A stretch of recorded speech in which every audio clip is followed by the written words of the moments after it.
And that didn't happen until 6 o'clock on Saturday evening. Correct. By any view, they were likely dead. Okay. Right. So all I wanted to understand is there anything else that you would like to add to that list of 5 things that you can say that you, together with LMCS, did in order to create the right environment for you to carry out a rescue? Okay. So I think I need to explain this item here, right? Yes, that's why I'm asking you about it. Right. So here, really, what I'm speaking to is the collaborative effort, right? All, and of course, they not all to come together. For instance, number 4, the removal of the blind flange at berth number 5. We delayed that because we were still working with the crawler. The blind flange removal was to really get the crawler into the pipeline. Now, we were making all attempts from berth number 6 to find out what as best as we could. So that's why we delayed that. Mr. Piper, right? forgive me, we've got that. Right. What I want to know is you put a list of 5 things together in your statement. Right. In your very lengthy statement. Correct, yes. Covering many, many aspects of this matter. Only some of which we've touched on in the live evidence, all right? Correct. I just want to understand, is this paragraph intended by you to reflect what you believe was the entirety of the things that you were able to put into place in a collaborative way with LMCS in anticipation of attempting a rescue? Because that's what you're saying there, isn't it?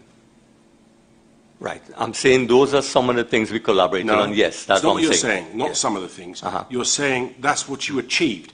I want to know if at this stage you want to add anything to that list.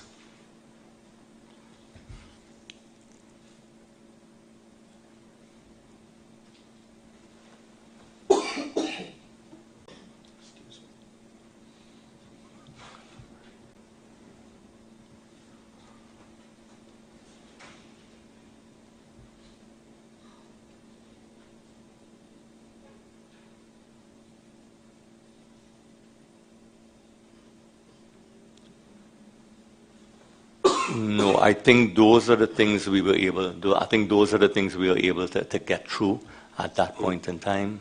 Reflecting on that, do you think that that was adequate? I'm not quite sure your question where you're leading to. Don't worry please about where it forgive leads. me. Worry not where it leads.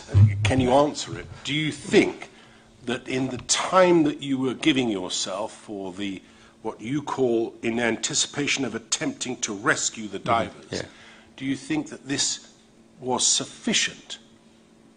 With the benefit of hindsight, I accept, but do you think this was sufficient effort by both of you, and is you and LMCS working together to create the environment in order to rescue these divers?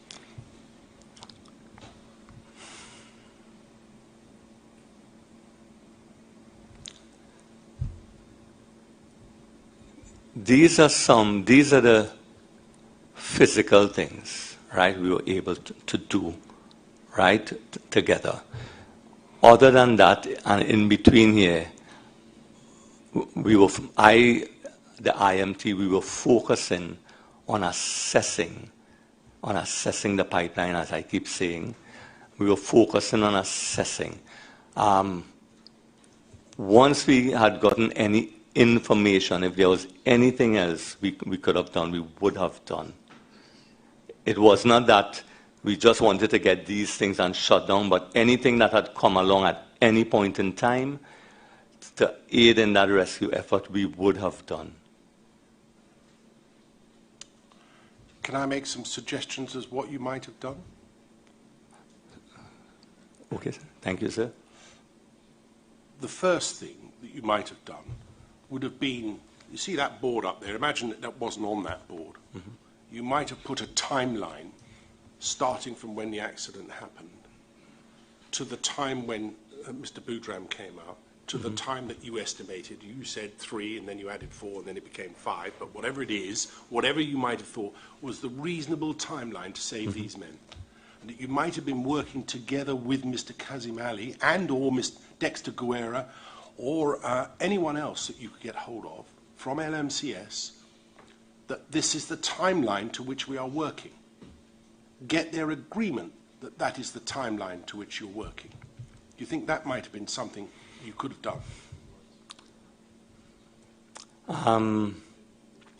Yes, that could have been something we could have done in hindsight, but again, we all knew it was a tight timeline, and yes, we're working feverishly. Having it up, yes, literally on the board. I mean, you've given us some documents, yes, sir. Photographs of the board that you had. We put various things on the board. The point about an IMT, as I understand it, and you know far more than I do, I'm sure, but as I understand it, is to get the right people together in that room. You stay in that room, working on what needs to be done in a short space of time that you've given yourselves. Realistically, you had but hours, not days. We're agreed about that, are we not? Yes, sir. Right. So once you've got that, once you have that timeline and you have the agreement, particularly in this case, where LMCS had divers who they were directly related to. These are not some remote individuals. They were people that were related to them. You knew, man you've known for 30 years. His son was in that pipe. Another man whose father was in that pipe. Given those circumstances, working with LMCS on a time scale to see what could be achieved within that time scale is something that I suggest you could have done with LMCS. Right, and so when I did make attempts, when Mr. Boudram came out of the pipe as well, I did make attempts to get in touch with Kazim Ali. It's in my statement. Well, it is. But And you see, I was unable to get in touch with him. Well, forgive me, your own statement at paragraph 74 sets out, no doubt from you examining your telephone, the number of times you called Mr. Kazim Ali or tried to. Yes, sir. We know, don't we, that Mr. Boudram came out of the pipe at about 5:30-ish. Yes. It's 6:30 before you even try and call Mr. Kazim Ali. Right, and during that time, we were occupied. I was certainly occupied in working with my group, right, and on how to approach it at that time. Yes, sir. I know, but you know, it's his son who's in the pipe, isn't it? Yes, sir. And I just want you to, I'm trying to place myself in a situation that you would have been in, okay? This is a man you've known for 30 years, okay? Yes. His son is in that pipe. New hope, renewed hope given to you all, because Boudram comes out of the pipe. Of course. And it's an hour before you call him. Yes. Right, so I understand that, but please understand there were any number of things happening. I was talking with people, trying to find out, get information. So there was all of that happening at that point in time. Well, get somebody else to call him then. You've got a whole team of staff to call him. All I'm trying to do is to understand, you see, whether what you're saying in this statement of paragraph 81 is a fair representation of what might have been achieved between you and LMCS. And I'm blaming you or them. I just want to understand the degree of collaboration that needed to be achieved in order to try and effect a proper rescue. All right? And you set out, not at our behest, but yourself, in a statement, what you say was the 5 things that you managed to achieve. I'm simply trying to understand whether now, with the benefit of hindsight, obviously, you could reflect on whether actually more might have been done, one of which is this timeline that you might have agreed between the two of you, so that you both understood where we were. And that would have helped, sir. It would have, wouldn't it? Yes, yes. The other thing I thought that you might have considered would have been to have pressed either Mr. Guerra or Kazim Ali, or anyone else, frankly, for that matter, at the LMCS, or divers that were expressing a willingness at an early stage to dive into the pipeline, give me a scheme. Like I think I asked you earlier, and I don't want to rehearse it, but I did ask you whether or not you had pressed anyone for a scheme, whether you pressed Mr. Guerra or anything else, and you dealt with that then. Right. But the point I want to try and raise with you now is in looking at the things that you did collaboratively, do you not think that it would have been helpful for you, as the head of the IMT, to have pressed those at the LMCS to come up with a plan that you could properly consider? Because, as I understand it, you say you never had such a plan, or it was never conveyed to you. Right. So the rationale for me was we simply, and again, I'm going to repeat this, in my mind, we needed to really assess. Now, we did not know the dangers in that pipe, but we knew certain things in that pipe, right? So, not having that information, even if we came up with a simple plan, there were things in there that because we didn't know, we will not have been able to mitigate in any event, right? I cannot mitigate against what I don't know. So, pausing there for a moment, yes, and I think that must be right, mustn't it? Can't mitigate about what you don't know. Yeah. On the other hand, there were only a number of potential scenarios, weren't there? You could presumably have a plan that would mitigate against each of those potential scenarios. And so, for instance, I would not have known how far the men in, how much oil. Those things are very difficult to mitigate against, right? This really was just guesswork, right? No, I follow that. Right? That would have been very, very difficult Mr. to me. Piper, I accept entirely, right, that you did not know the conditions in the pipe. Yeah. I accept that. Whether you could have informed yourself is another matter, which Mr. Maharaj has addressed, and others will no doubt do so also. But I accept your assertion that you did not know the conditions in the pipe, all right? The point I'm simply making is this. There are a number of potential issues that you have yourself raised. Was there a possibility of a second delta P? What if the fluids were toxic in some way?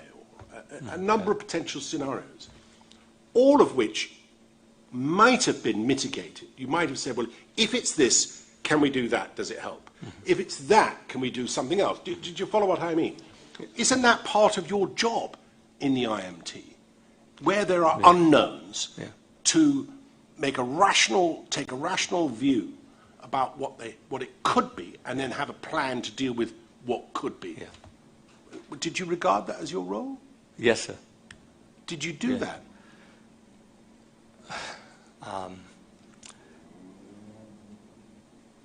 I did that to the extent, not with LMCS, but I would have done that. We would have discussed with the IMT somewhat. We would have discussed really is assessing, getting the information, right? We went to the specialists. They said no, right? Whether we put it down. What I suppose I'm asking you, and I know you're trying to work it through in your own mind, is that, you see, if, for example, as you've told Mr. Maharaj, if, for example, you thought there was the existence of a second delta P as an issue, that's just an example, right? There are other issues, I appreciate. But if that was the case, right, you write that on the board, don't you, onto your whiteboard. Second delta P. Yeah. Right? And then another issue arises, you say, toxic fumes. Put that on the board. Yeah. Another issue arises, communication, or something like that. You put that on the board. So you identify all the potential hazards. Yeah. You put them all up on your board. And then you look to see, well, how can I fix that one? What can I do about that one? Right? So, for example, with Delta P, you might say, if there's a second Delta P, if they're tethered and they've got communications and they're in there for probably maybe no more than 15 minutes or something like that, can we assess that then as a risk ameliorated to this extent? Yeah. Do you follow that? Oh, yeah, understood. But, I mean, what I want to know, I suppose, and I know Mr. Wilson wants to know as well, is whether or not that exercise was entertained by you in collaboration with LMCS to say, this is the way forward for us in the time frame that we have. No, I didn't do that with LMCS, sir. Did you do it at all? Well, yeah, we would have discussed it in the IMT, sir. And yeah, I understand put discussions, it down, yes, but I mean, down, there's yes. nowhere that I can see where, that issue is identified as an issue contemporaneously, and here are the ways of dealing with it. Yeah. There isn't, is there? No, sir. Right, okay. So, moving forward, because our job is not just to analyse what happens, but what are we going to recommend for the future? Yeah. Do you think that that would be the right sort of approach in any scenario like this? Yes, sir. Right. And so any recommendations that we might want to make in regard to this should reflect that kind of approach? Correct. Thank you. Yes, sorry, I've taken a little time doing I just need to understand it from our point of view. Right. So who would like to ask Mr. Piper some questions? Don't all put your hands up at once. Right. Well, what we'll hear from is Miss Alfonso, first of all. She'll have some questions for you. She is from the trade union. She'll introduce herself. Thank you, Mr. Chairman. Good afternoon, Mr. Piper. My name is Nairi Alfonso. Good afternoon. And I represent the interest of the Seaman and Waterfront Trade Union. Mr. Piper, just to take you back to something before we had the lunch break, in particular paragraph 131 of your witness statement, which is at 1368. That is a conversation, I'll let you get to it, but that is a conversation that you say, or an exchange that happened with Mr. Budram from the hospital. You recall it? Yes, ma'am. Okay. Now, aside from saying, I don't think them fellas make it and so on, right? Mr. Budram says he crossed blacks who was unresponsive. Would that mean to you that Mr. Budram, would that equate in your mind that Mr. Budram was able to swim past blacks? I think that's Mr. Nagasar. Yes, ma'am. Okay. And then he says they left behind Kazim Jr. You say that he left. Yes, ma'am. Okay. So let me take you to 1541 of the supplemental core bundle, and Mr. Chairman, the ICT bundle, I beg your pardon, and this is the corrected version. Volume 1 or 3? Oh dear.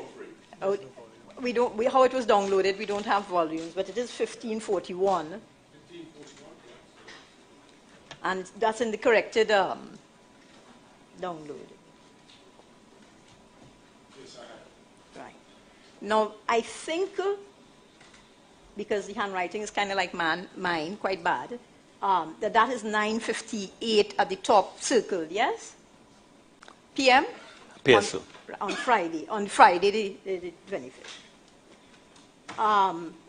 Now, I don't see there anything about leaving people in, persons not making it, they're not making it, they haven't made it, and so on. And I want you to, but more importantly, I want to take you to something that you say is also, this is a contemporaneous note, I should have asked you that first, made by the scribe, yes? Right, ma'am, and we discussed this morning that there was also contemporaneous notes in the log. And I'm taking you to the log next, Mr. Piper. So the log in relation to too many tabs.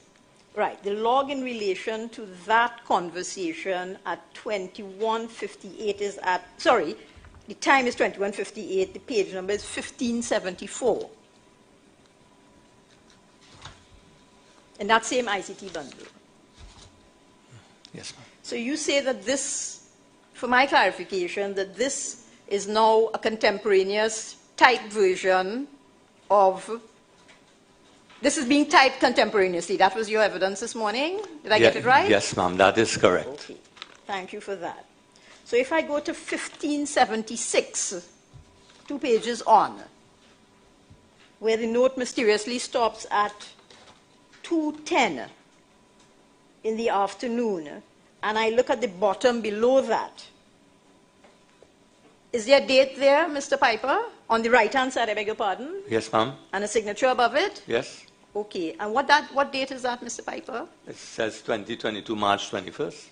Okay, so if this is a contemporaneous note, how is it that it is dated in March? Yeah, I just signed it then, ma'am. So I just dated it when I signed it. That is your signature there? Yes, sir. Yes, ma'am. Okay. But this is contemporaneous. I can guarantee that. You can guarantee that this is Yes, contemporaneous? ma'am. These notes were being typed at the time of the incident live. Okay, and the handwritten note that I referred you to a little while ago, Yes. at 9:58, that is contemporaneous as well? I don't know who wrote that note, ma'am. I don't know who wrote that note, so I cannot assume. Okay. But I know this is contemporaneous. Okay, these are the documents belatedly supplied by PARIA. You don't know whose handwriting that is? No, ma'am. I focus on this log, yeah. Okay, but what you are saying is I think it's Miss Maharaj too, Shelly-Ann Maharaj, is the one who typed these documents. At that time, Miss Maharaj was the person, yes, typing this document on 1576. Okay.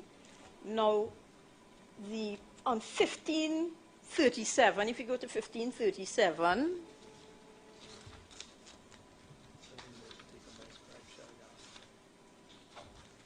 you see the first item, notes taken by ICT scribe Shelly-Ann Maharaj, Kenson, yes. Presumably she's a Kenson employee. Yes, ma'am. On the 25th of February. Yes. So when you say notes, you mean the typewritten notes or you mean the handwritten notes?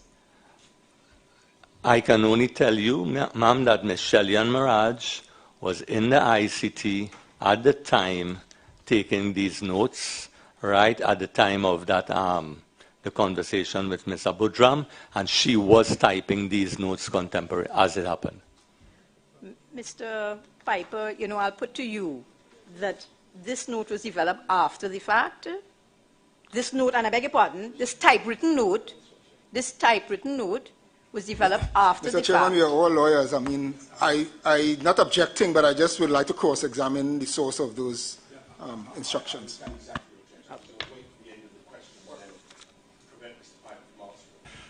So please, frame your question. Thank you, Mr. Chairman. So, Mr. Piper, I'll put to you that the handwritten note is the contemporaneous note taken by Ms. Maharaj, a Kenson employee, and that the document, which is a typewritten version or part of the document, which is partially a recording and stops at 2:15, 2:10, I think, was developed at a later stage. Right.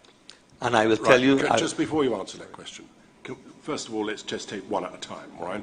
The first question is whether you know whose handwriting appears on the pages between 1538 and 1549. Is that your question, the whole of that, or just the memo notes? The handwritten memo notes. The memo notes, so 1541, please. 1541 through to 1547. Are those memo notes? Do you know who wrote those? No, sir. I don't know. Can I ask you, before you move on to the second part of Ms. Alfonso's question, would you just flicking through that tell me if, in your view, that's written by the same hand or are there different people contributed to it?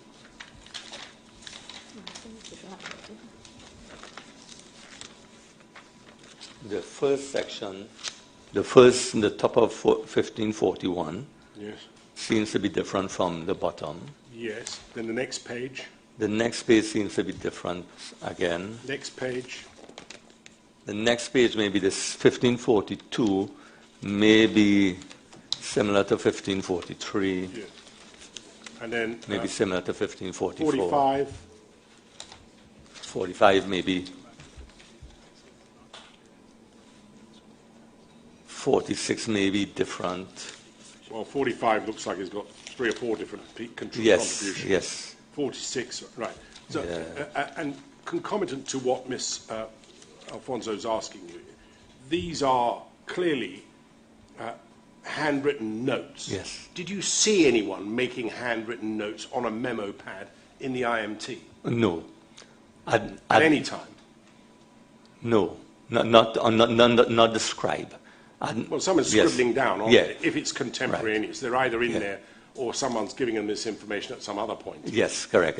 No, I didn't see people taking these notes there. Right, so Right. you're not able to help us, or Miss Alfonso, as to who this was, or however many it might have been, Right, no, sir. or whether they were in the IMT at the same time as the information was being passed. That's correct. Neither are you able to identify the provenance of this memo pad. No, I Right, can't. okay, well, that's not very helpful, I'm afraid. Unfortunately. But that's where we are. The second part of her question is whether or not the typewritten note that is apparently ascribed to Miss Shelley-Ann Maharaj is a contemporaneous record as it was happening. Yes. Right. First of all, I don't suppose you did check every entry because you've already told me you didn't know certain entries. But was there a person in the IMT keeping a record? Right. So, and are we speaking of this specific entry? No, we're talking about this whole record. Oh, that has yes, been there provided was, to us. right. I take it that's what you were after, Miss Alfonso, isn't Indeed. it? Yes, the whole of this typewritten record. Right. In the IMT, we had somebody stationed at their laptop continuously taking records and typing. Do you believe this to be that document? Yes, sir, I believe this to be that document. And was it Miss Shelley-Ann Maharaj who was doing the typing? Yes, she was doing the typing for not all of the time, of course, right? They were rotating, but at the time it was Miss Shelley-Ann Maharaj. At the time when Mr. Budram called, she had taken that note, Right. made that entry. Sorry, Miss Alfonso, just because I'm dealing with this now, I asked you before the lunch whether or not that was the entirety of the record, and you said clearly it was not. It was not. No. What is clear, though, from it is that you've signed it on the 21st of March as being the record, Yes, sir. those 5 pages. There clearly are more pages. Yes, there are more pages, sir, and they should have been submitted. Right. But Well, they if are. they're not in our bundles, and I don't believe they are, but I'm certainly open to being disabused of that thought. But if they're not, can you ensure that we have them, please? Yes, sir. Well, Once I you will leave do. that witness box. Yes. Thank you. And so I pass you back to Miss Alfonso, who was asking you specifically about this. Now, you were, I think, at some stage seeking to put that this was not contemporaneous. Before you can put such a suggestion, you'd need the source of that assertion. You can suggest it. Is it true that you're saying this was made contemporaneously, but in the absence of having any other independent evidence that it was not contemporaneous, you cannot put it as a positive assertion? Thank you, Sid. Before I leave this point, Mr. Piper, you said that there were different persons at different times stationed at a laptop or their laptops, as the case may be, making these notes? Yes, ma'am. Because we start off on Friday, of course, and we end on Saturday afternoon, as far as we have. Yes, sir, and, yes, ma'am, and as I said, I know for a fact people were taking notes. Okay. So I know for a fact there is the document. So could I ask you to explain, Mr. Piper, if different people are making the note, why does it end, as far as we have, why does the note end on 1576, saying prepared by Shelley-Ann Maharaj? There's only one name there, I take it that's your signature on the right-hand side above the date? Yes, ma'am. Okay. So why does it say it's prepared only by this person?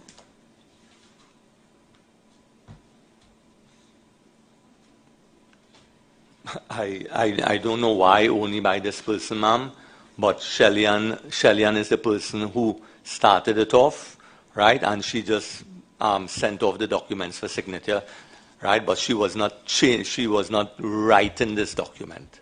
Okay, she's typing the document, if I follow you, yes? No. This document was done by somebody sitting in the ICT, right, and typing as the information was coming in.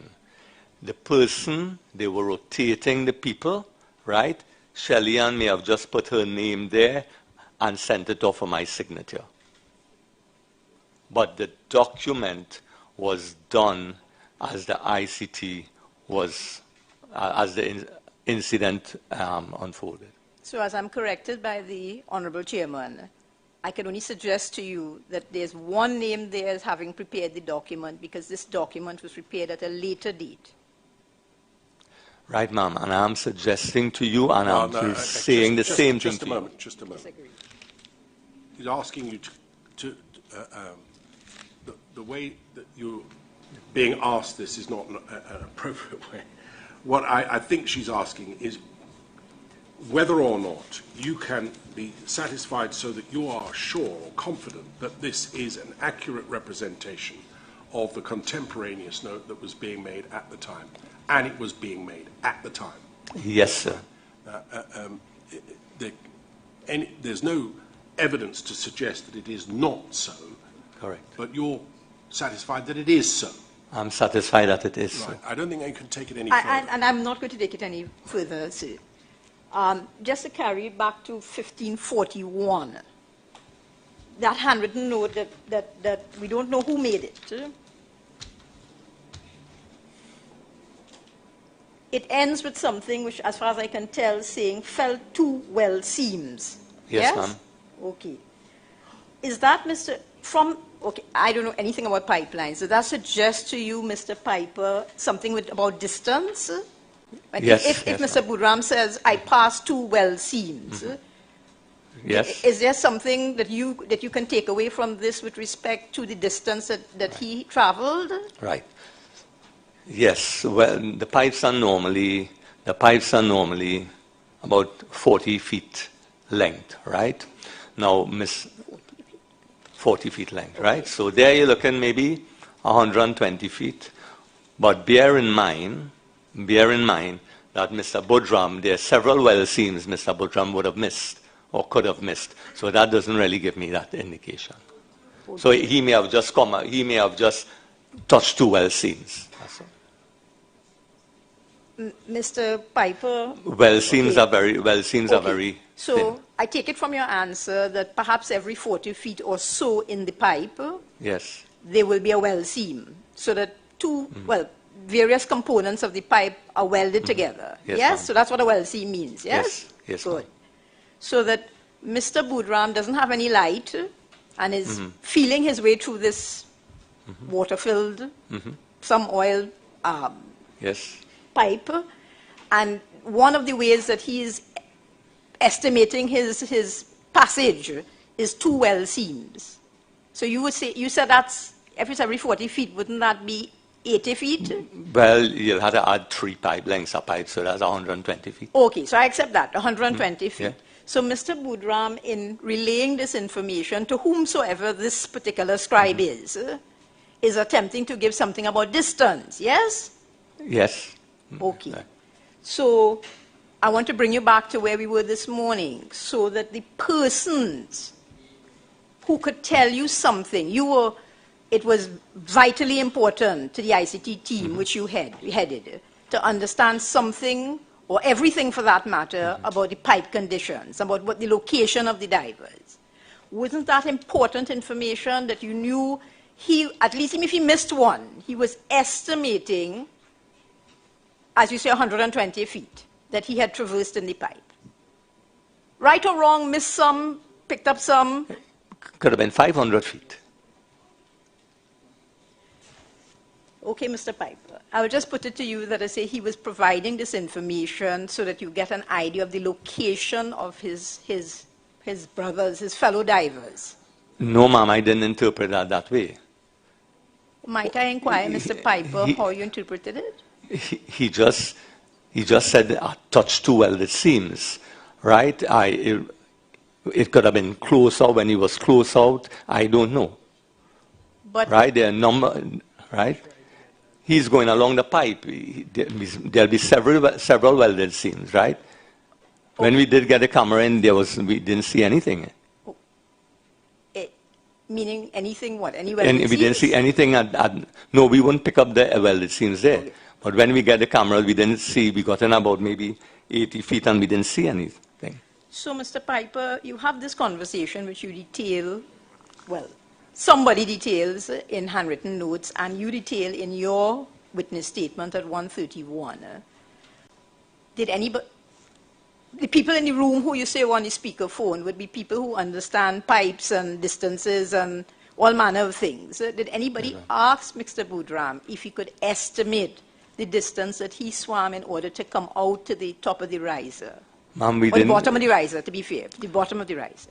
Our conversation with Mr. Boodram was very short, right? And the EMT who was with him had to quickly shut down the conversation. We had a very, very limited time. Okay. So my question, Mr. Piper, is did you ask Mr. Boodram before the very brief conversation? I'm not too sure why the conversation is brief, but in the brief exchange, did you ask him, could he estimate where he had come from, where his fellow divers, he left his fellow divers, right, and where he had come from? Right. So, ma'am, miss, the way the conversation started, I documented how the conversation started, and we were trying to find out the condition of the divers, right, at that time. By the time we got there, Mr. Boodram, they had to cut the conversation with Mr. Boodram. So we will not be able to get any further. But let me ask you that, Mr. Piper. Why did you have to cut short your conversation with Mr. with Mr. Boodram?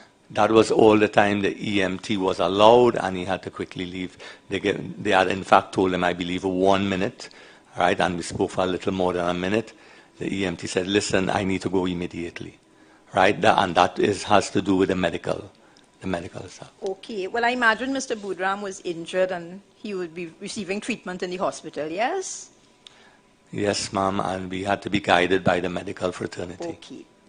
But you, Mr. Piper, as head of the ICT, when is the first time, let me ask you the question, when is the first time that you instructed somebody from PARIA, Kenson, anybody under your control, to go to the hospital to talk to Mr. Boodram? Right. We've dealt with this. It's at page 1573. At 2035, Mr. Shan Balkisoon was dispatched to the hospital by Mr. Piper. He told me that when I asked him about it. Thank you, and I have that in my note. I was just asking Mr. Piper. But Mr. Piper, so it's not until 2 hours after Mr. Boodram, 2 hours and a little bit, after Mr. Boodram is rescued, that it dawned on somebody, including yourself, to send somebody to the hospital. Right, so again... It's actually 3 hours. 3 hours, yes. My bad mathematics. I have terrible mathematics. Yeah. So the pipe at 5:35, roughly 5:30. And this is now 8:35. I beg your pardon. 3 hours. So 3 hours. I'm not talking about when you actually spoke to him and the phone was used and so on. It is, from what I read in the log, it is 3 hours before you dispatch, not the people reach the hospital. It is 3 hours before you instruct somebody or somebody is instructed to go and to speak to Mr. Boodram. Right.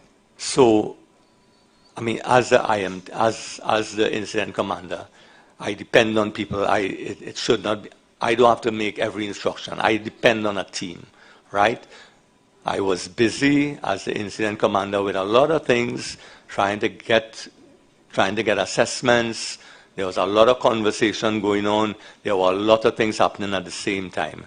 As I got back around, were we able to contact Mr. Boodram, right? I would have asked, did anybody send Mr. Budram? I had a team to help me with these things, right? Because by then I hopefully would have been able to talk to Mr. Budram. Once I understood, no, we had not dispatched Mr. Budram, I passed the instruction immediately. Right? But I have a I think team we've to covered work this with me. ground now. Okay. We've covered this Okay. ground. Would you consider, Mr. Piper, you were depending on members of your team? You just said that, you were depending on Yes, members of your team to do things like go to the hospital and so on. Would you, in your view, would that be I want to be very kind, a shortcoming on the team not to have done that at an earlier stage? Well, I didn't say you said you're depending on other members of the team. yes, maybe they should have had somebody there earlier. In any event, when Mr. Ramkisoon got there, it took more than an hour, hour and a half before we were able, in fact, yeah, it took about an hour to an hour and a half before we were able to speak to Mr. Budram. He was not allowed to. They were attending to Mr. Budram and he was not allowed to, right? I would imagine when Mr. Budram came out of the pipe, one of the focus was we trying to see if there was anybody else coming out of the pipe. We were trying to focus on that among other things. So, and, you know, within the first hour or so maybe, right, they would have been attending to Mr. Budram. They had to stabilize him, right? So, and again, as I said, it took about another hour before we were able to speak to him. Okay, Mr. Piper, let me ask you something from what you just said there. You would be aware that when I don't know, that's a terrible mistake. You would be aware that when Mr. Budram came out of the pipe, swam out of swam out from the pipe, swam into the water and so on, he was brought up onto the barge, onto LMCS's barge. And you had personnel there, yes? Yes, ma'am. Okay. And so another opportunity was missed there that Mr. Budram was lying down, I presume, there being attended to by one of your own personnel, yes? Yes. And that certain information about what was going on in the pipe could be elicited at that point in time? Mr.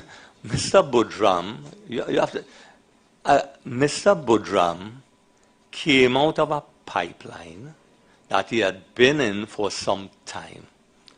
Mr. Budram, as far as my information was not oriented with time and place. Mr. Budram was in a traumatic condition. He had to be, right? You had to attend to Mr. Budram. You had to attend to his safety. You had to attend to his well-being, right? That was a priority. During that time, we would have had an EMT there. I understand that Mr. Budram just kept repeating, the guys behind me, the guys behind me, right? They had to quickly get him onto the launch, but that was all they were able to get from Mr. Budram, to the best of my understanding. Okay. When Mr. Budram came to when he came ashore, right, I had the safety officer, Mr. Paul Yearwood there again, right? Mr. Yearwood tried to get information from Mr. Budram once again. Mr. Yearwood advised me that all Mr. Budram kept saying is the right behind me, go and get them. The men there, go and get them. And within a minute or so, Mr. Budram was off in the ambulance by the GMRTT. They quickly grabbed him and took him off to attend to Mr. Budram. So there was only that opportunity, right, in which he was not very coherent. Okay, Mr. Piper. Who was just a moment, please. Who was the HSE gentleman who assisted him when he came out of the pipe? Because I thought Dobson, isn't it? Thank you. Yes, because he had something to say about this. Just a moment, please.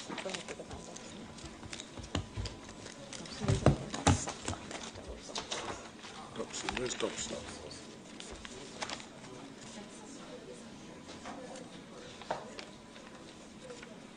Where do I find Mr. Dobson's statement? It's in the supplemental statement, yes.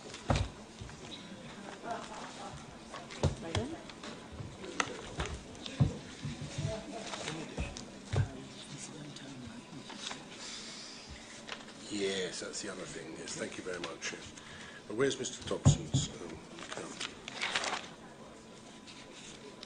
Yes, 3020.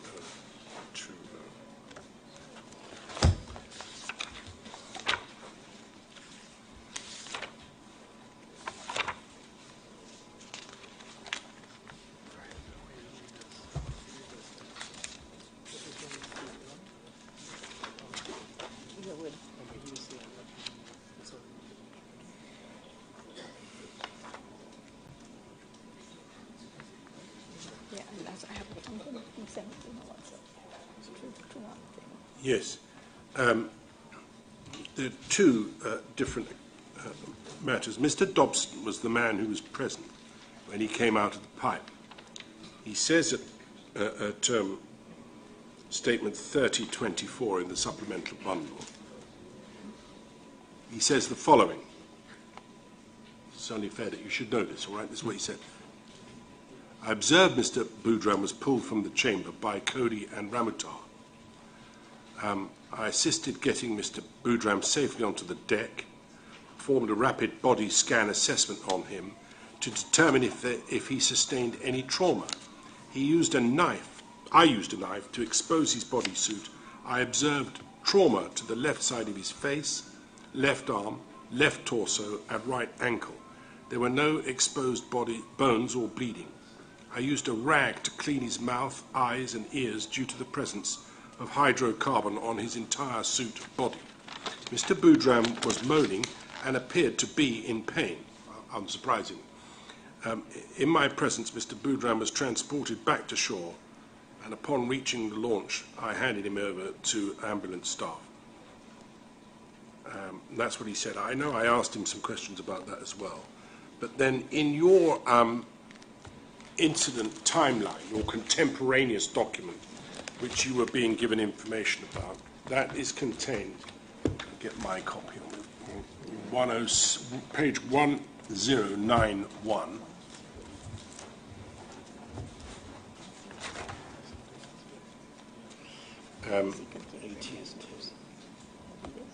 Yes, actually it's 1572 of the new supplemental core bundle, which is the one that's up there, yes. You've got that, I think, in front of you. It's at page 1572. 6:10.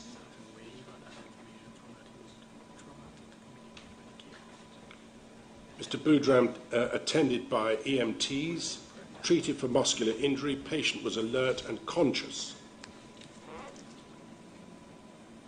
See that? Yes, sir. Complained of pain in his right shoulder. Well, that I would think was probably the least of his problems, having managed to get out of that pipe. But the fact is, he was described to you and therefore entered into the log, I don't mean you personally, the EMT, treated for muscular injury, patient was alert and conscious. So that's the information we had, and I know I certainly asked the witness about it when he was giving his evidence, and I shall turn that note up later. I find it now because I haven't got that pad with me. But so that was the position. So was it your understanding then that he was both alert and conscious? Yes. And when I spoke to Mr. Yearwood, right, he told me Mr. Boudram just kept repeating, go for them, go for them. Yes. And he had very limited time. He wasn't able to really speak to Mr. Boudram. Well, we'll ask Mr. Yearwood about it when he gives evidence. All right, but that's where we are. So I think it's only fair that he has a full picture if you're going to be asking him about that. All right? Thank you, Mr. Chairman, and I think it's only fair to the witness that he be shown the witness statement of Mr. Paul Yearwood at 1307, paragraph 30 in particular. Yearwood's statement? That's in our bundle 4. 1307, paragraph 30. Mr. a minute. Okay, I beg your pardon. I should really say, for narrative purposes, it starts at 29.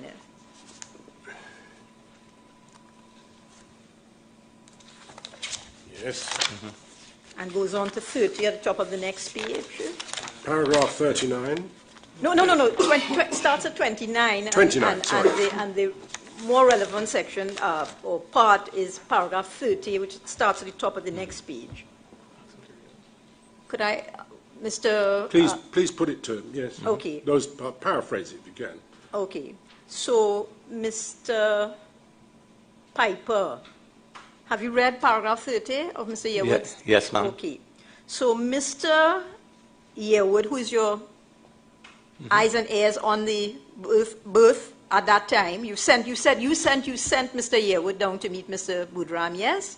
No, I didn't send him. Oh, he didn't say he was went, there. yes. He was there. Okay, my apologies. So Mr. Budram was able to communicate with people on site and used a cell phone to contact a person whom he identified as his wife.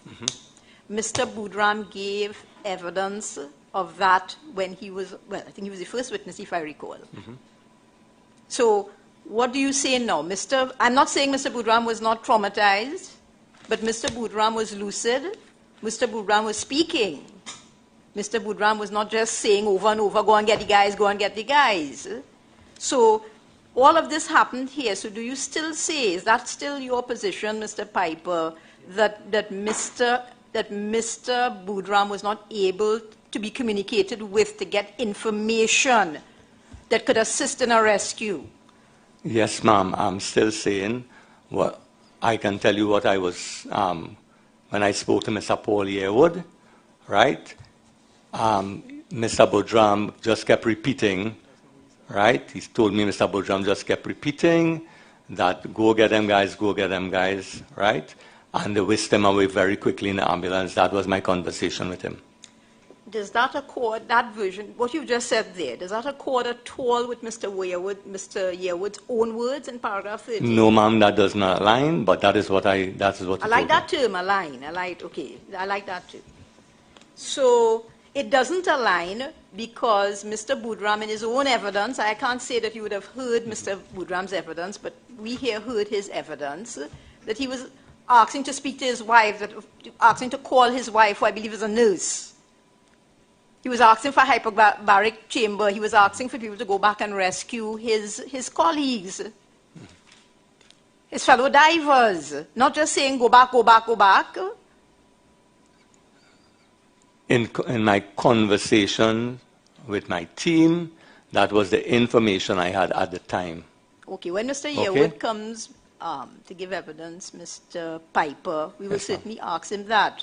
But so all I can tell you, I believe Mr. Yearwood, who is the person on the scene, that you've admitted is on the scene, is giving a true account of what he witnessed, heard, what he witnessed, what he heard, what he saw when Mr. Budram was on the land. And what you are saying, and I use your term, does not align with that narrative.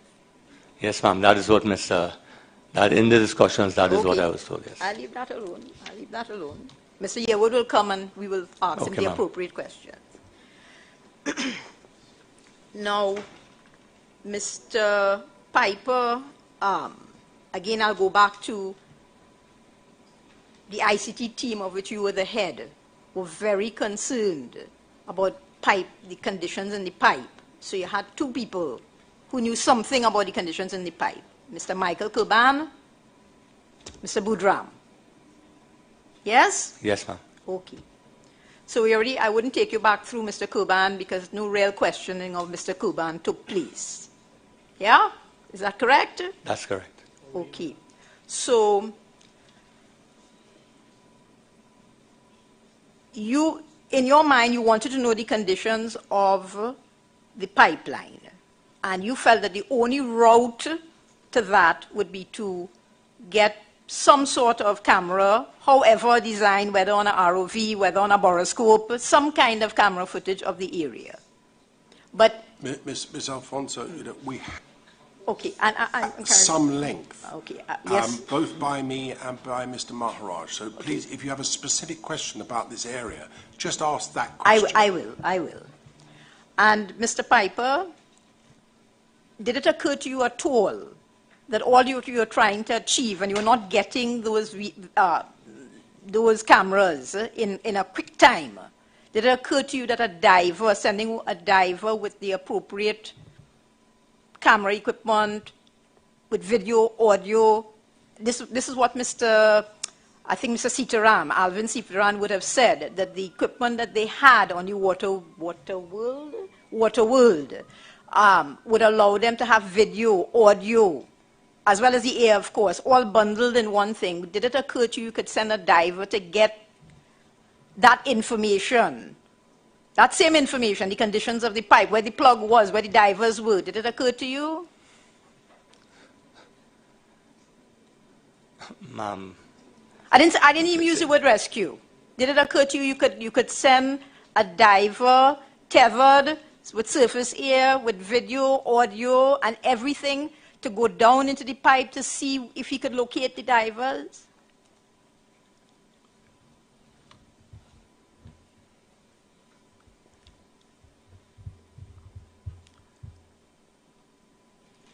You are asking me, and I have said repeatedly,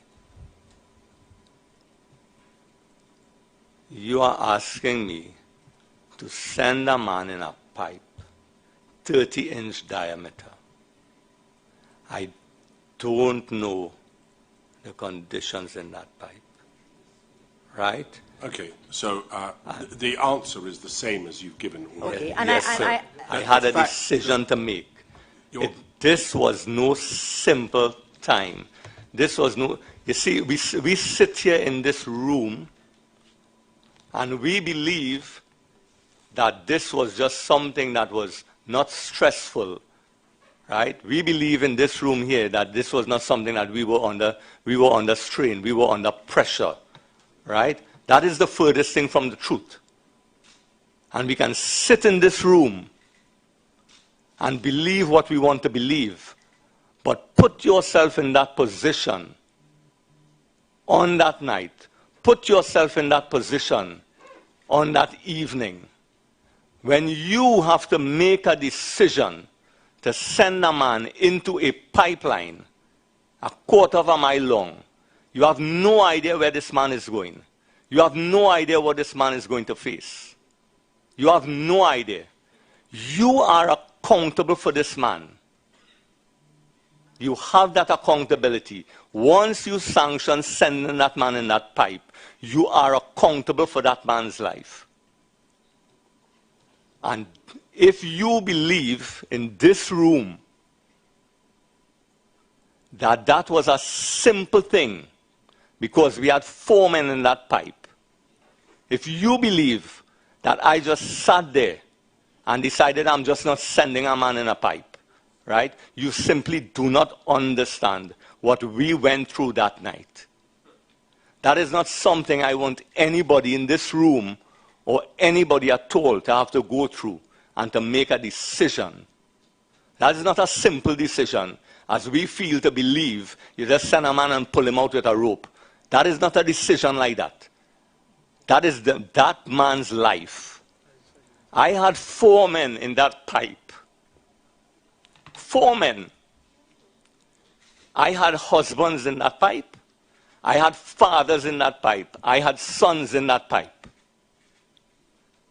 Whose father should I have allowed and sanctioned to go down in that pipe?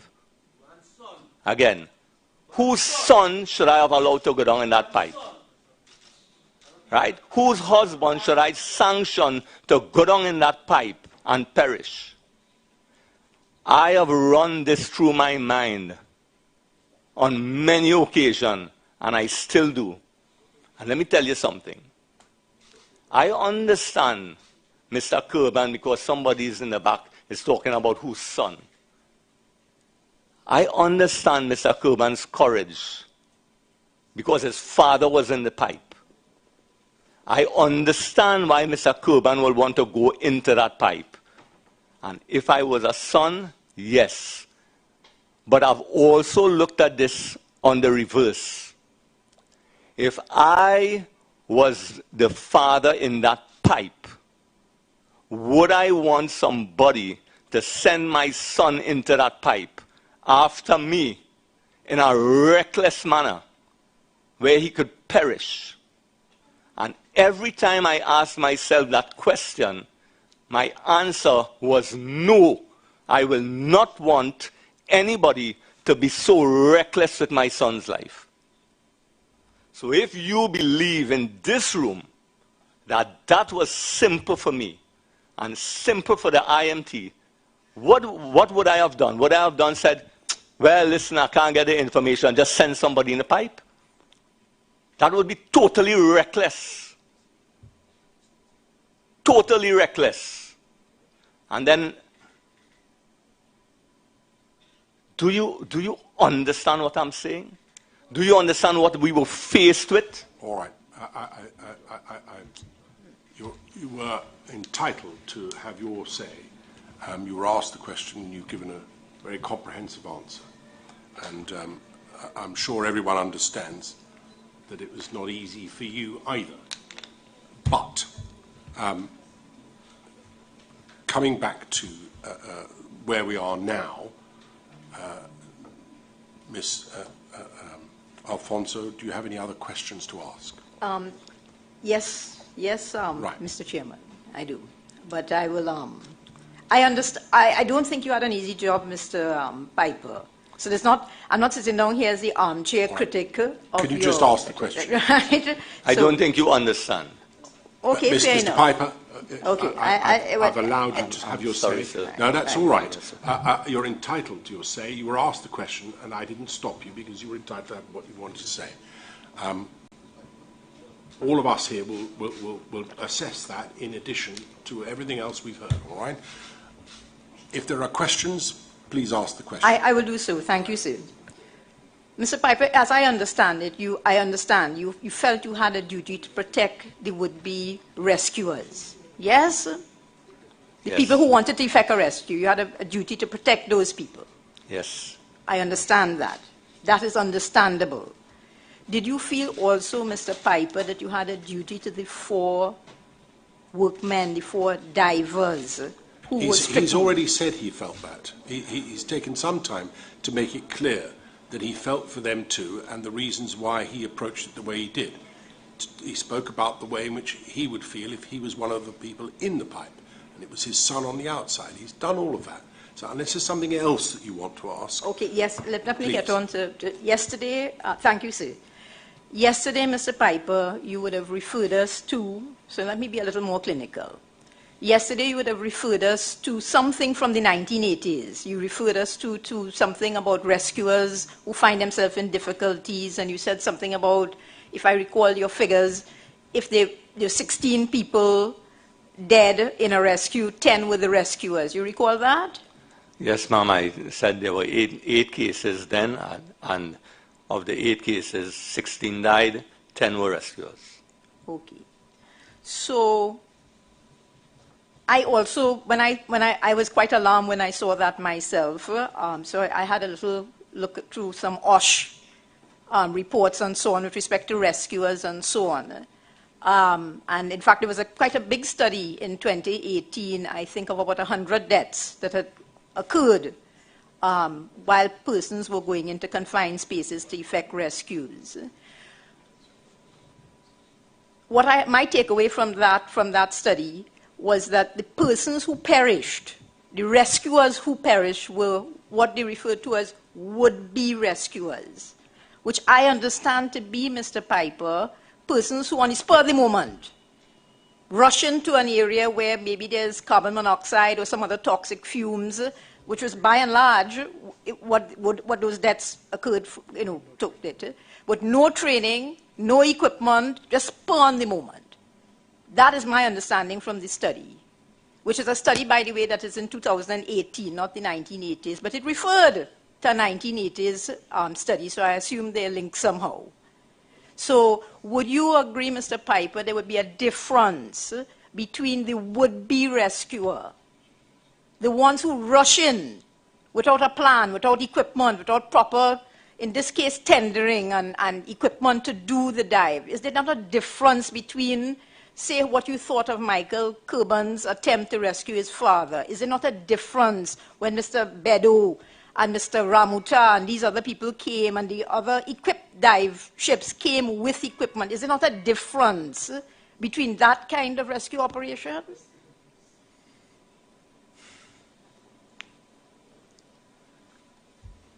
Can you try to keep the answer shorter than the question?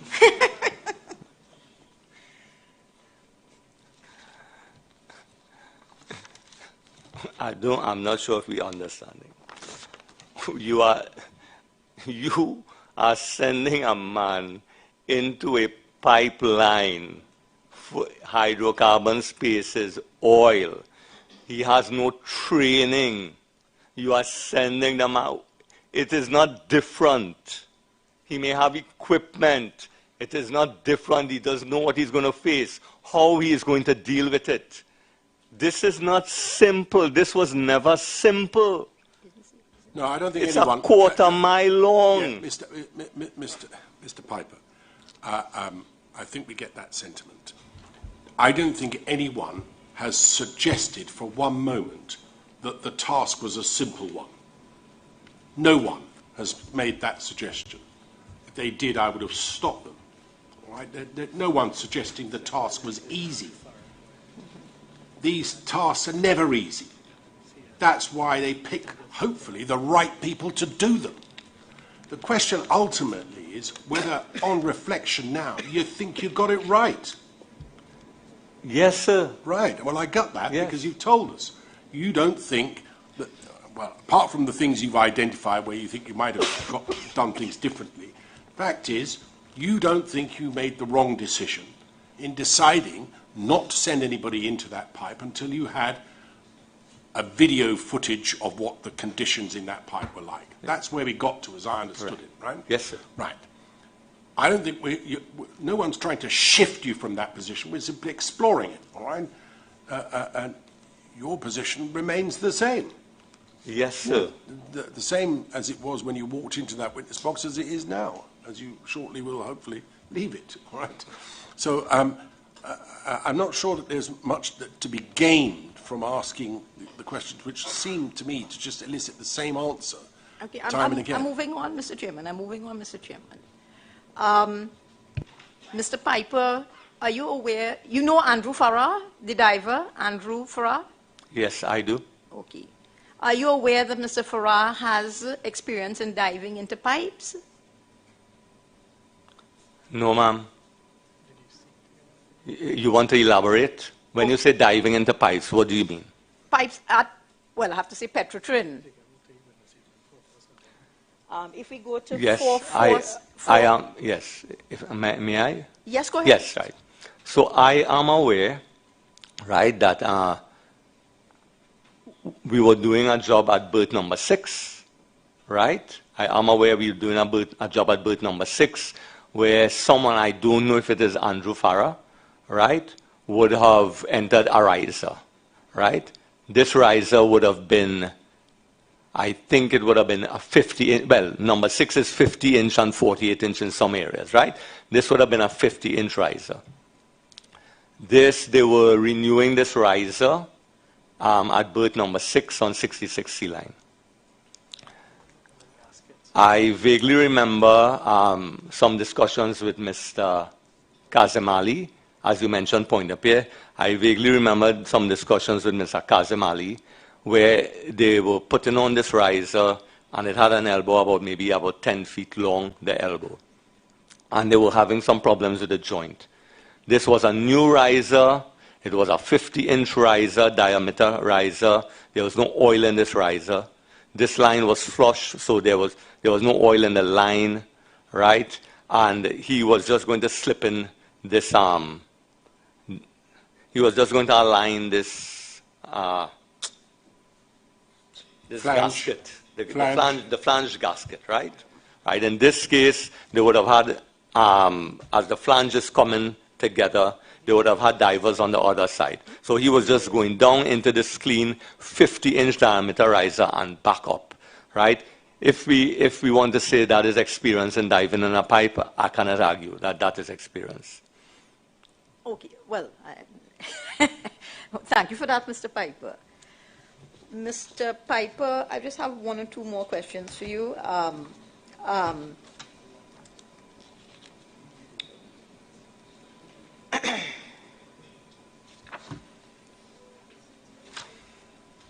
I'm going to leave that one alone. Yeah, I want to go to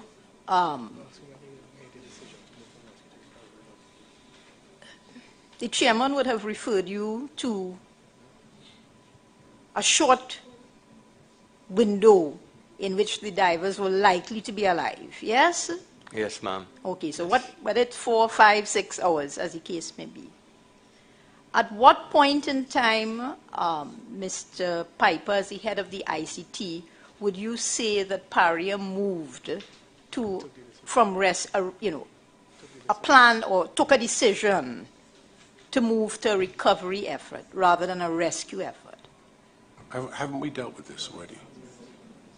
Could I just ask kindly that Mr. Piper just give me the timeline, because I'm seeing some conflicting information elsewhere. Right. Did there come a particular time when you made the decision they are no longer alive? No, the decision that Right. There were, I see what he says. again, this was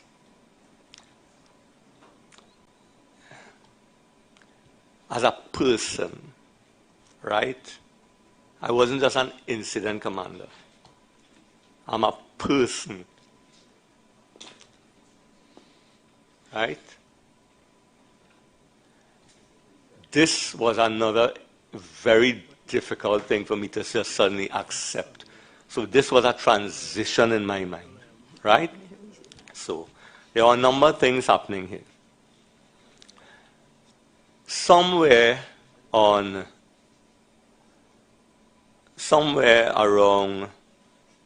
4:30 on Saturday, the general manager, Mr. Mohammed, Mr. Michael Way, and myself, we attended a meeting outside of the ICT room, and we attended a meeting with Heritage. During that meeting, and this was on Saturday afternoon, somewhere between 4:30.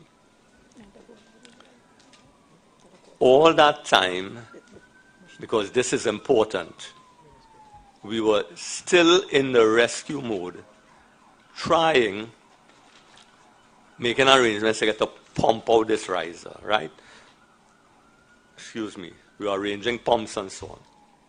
We were still talking about rescue with the incident command.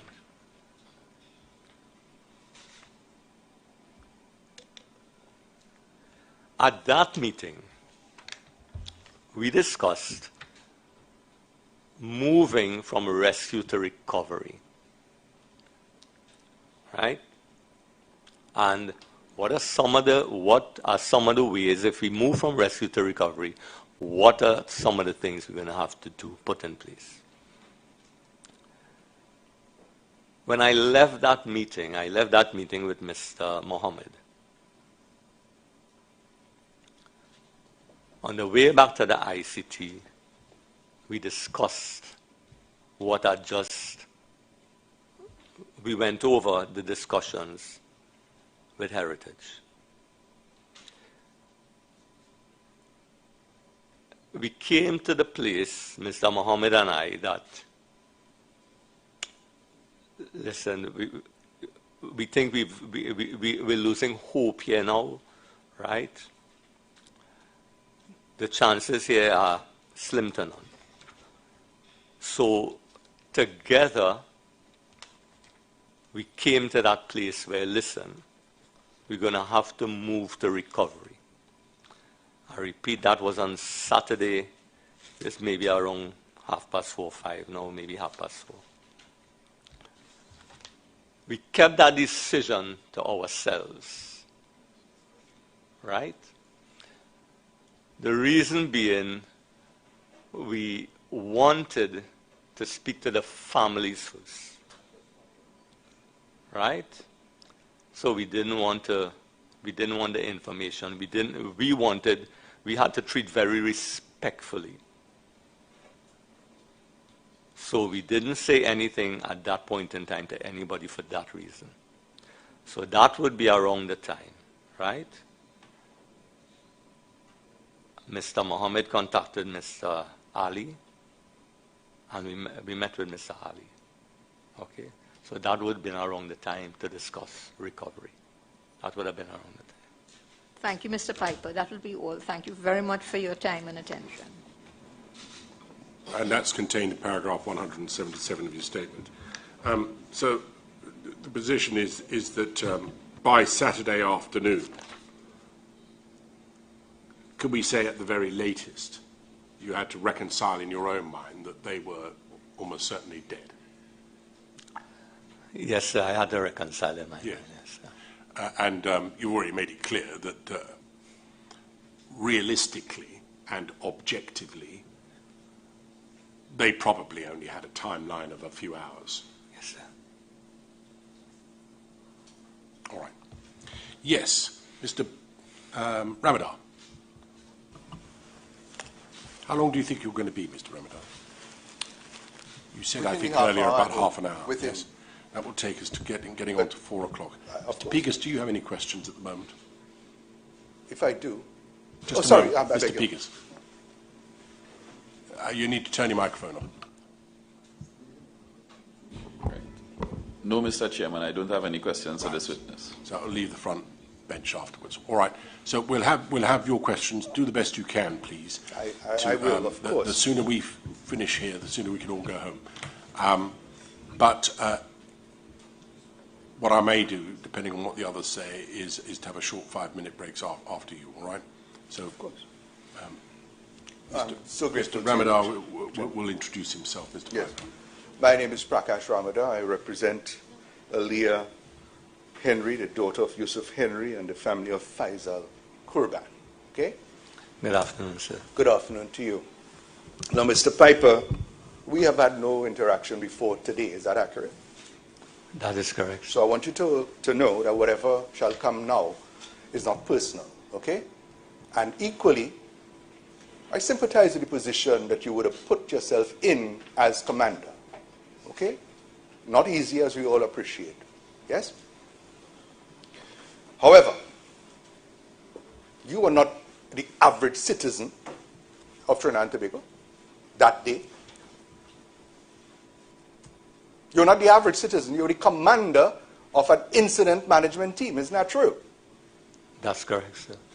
And therefore, one would expect that you're made of very hardy stuff in terms of dealing with catastrophes and very difficult decisions. Isn't that correct? I'm very human. Human, yes. But I am a lawyer. I'm a human first. But when I stand here, I don't represent me. I represent my clients. And whether you like it or not, I have to do so. Whether I enjoy doing what I have to do with you today is irrelevant. So you are human first. We get that. You are the commander of the incident command team. You agree with that? Yes, sir. And therefore that takes you to a high status of responsibility. Yes? Yes, sir. Yes. Now, what special training did you have to obtain such a lofty position as commander of the incident command team? Yes, sir. I was on the Petrotrin. I was trained, ICS trained. I don't understand, what does ICS training mean? Incident Command System Right. trained. Tell us, what does that mean? Are you formally trained to deal with incidents of such a violent and horrific nature, the outcome? You are trained to deal with incidents. You are trained. It's the system, Yeah. right? The Incident Command System can apply to many, many things. Yes. Right? This was a real highly unusual system. Incident, but the system applies. System applies. When did you undergo that training? This was under Petrotrin, sir. That is not a when, that's a when. So I cannot remember the exact the year. When was your refresher, the last refresher you had? Because as Ms. Alfonso put in a way, but I think we should get it clear, the technology and training of 1980 is not the technology and training of 2022. You appreciate that? Yes? Of course. Yes. When was the last bit of refresher training you had in incident management? I haven't had any refresher recently, but we have managed incidents. Of course. And how many died in those incidents? Unfortunately, we've not had any of those incidents. Since when? This is the first time in this type of incidents we have had deaths. In the years that you were at Petrotrin? Yes, sir, me personally, yes. Congratulations. Thank you. So therefore, this would be a most significant moment in terms of your management, isn't it? This is significant, sir, but Yes. the system remains. Listen, we could have the best system and you put rubbish in it. You get a rubbish outcome. You agree with that? You're a technical man. Garbage in, garbage out. Yeah? I am tending to take offense at that, sir. No, don't take offense. Men died. Don't be so thin-skinned. Are you a crybaby too?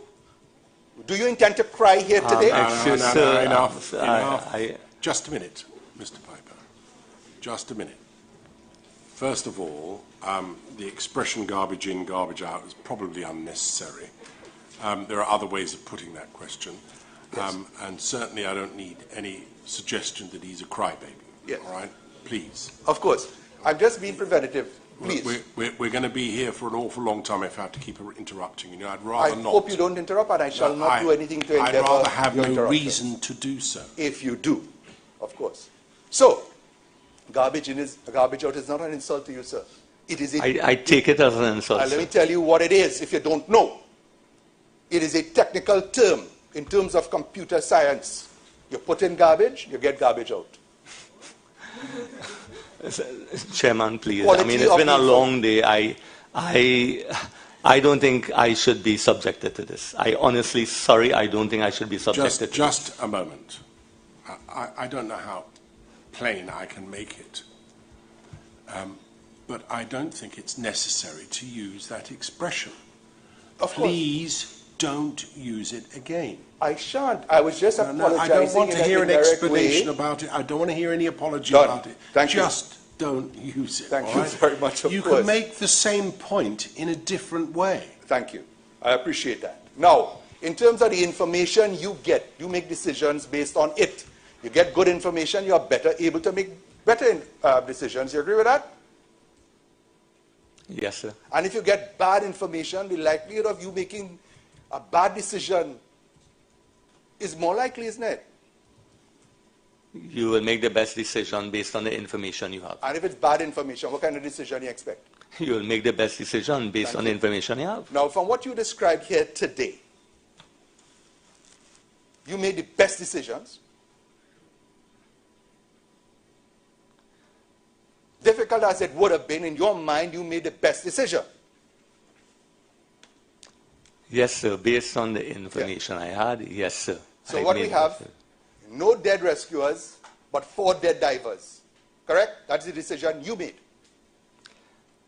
And were I to make a different decision, Yeah, we heard I that. could have had 4 dead divers, and I could have had 3, 4, 5 dead rescuers. Right. Coulda, shoulda, woulda. Now, you made no decision for rescue. Is that accurate? We did not. Listen to my question so that we could move along nicely and not be told that we're running out of time. You made no decision for rescue.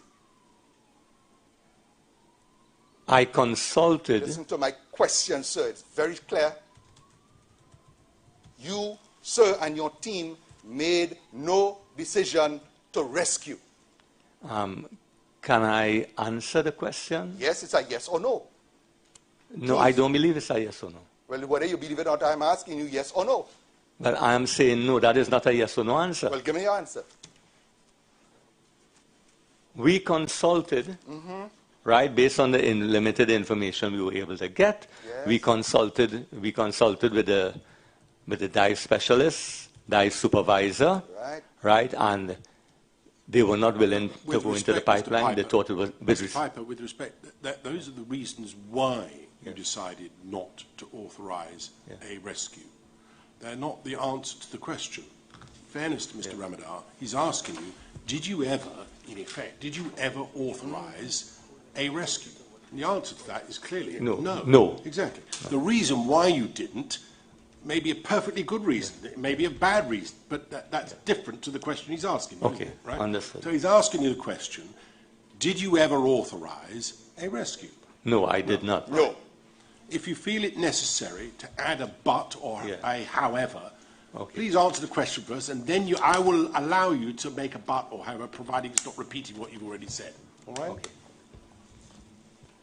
You appreciate that these men were in extraordinarily perilous conditions in that pipe.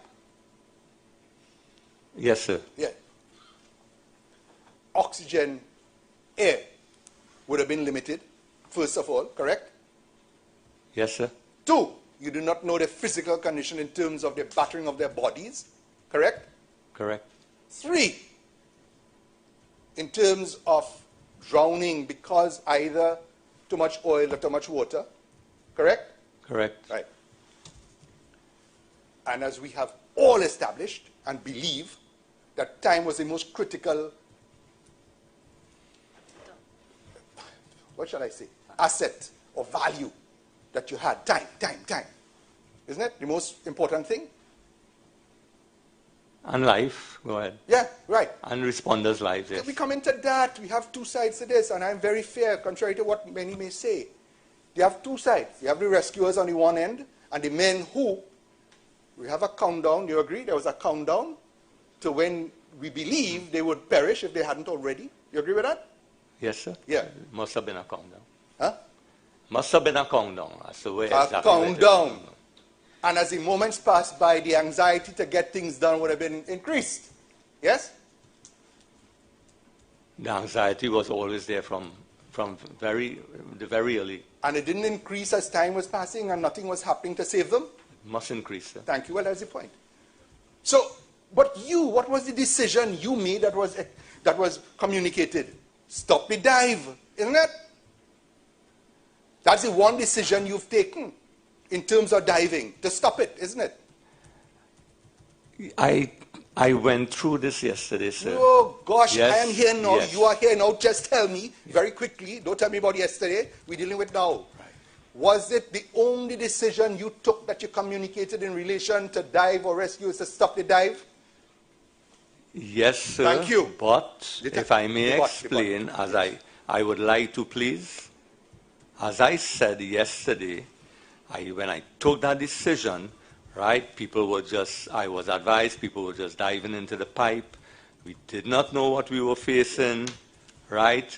People were going in there on emotion, right? People were going in there on instinct, right? It was, as far as I'm aware, just a sort of chaotic situation. So somebody had to step in.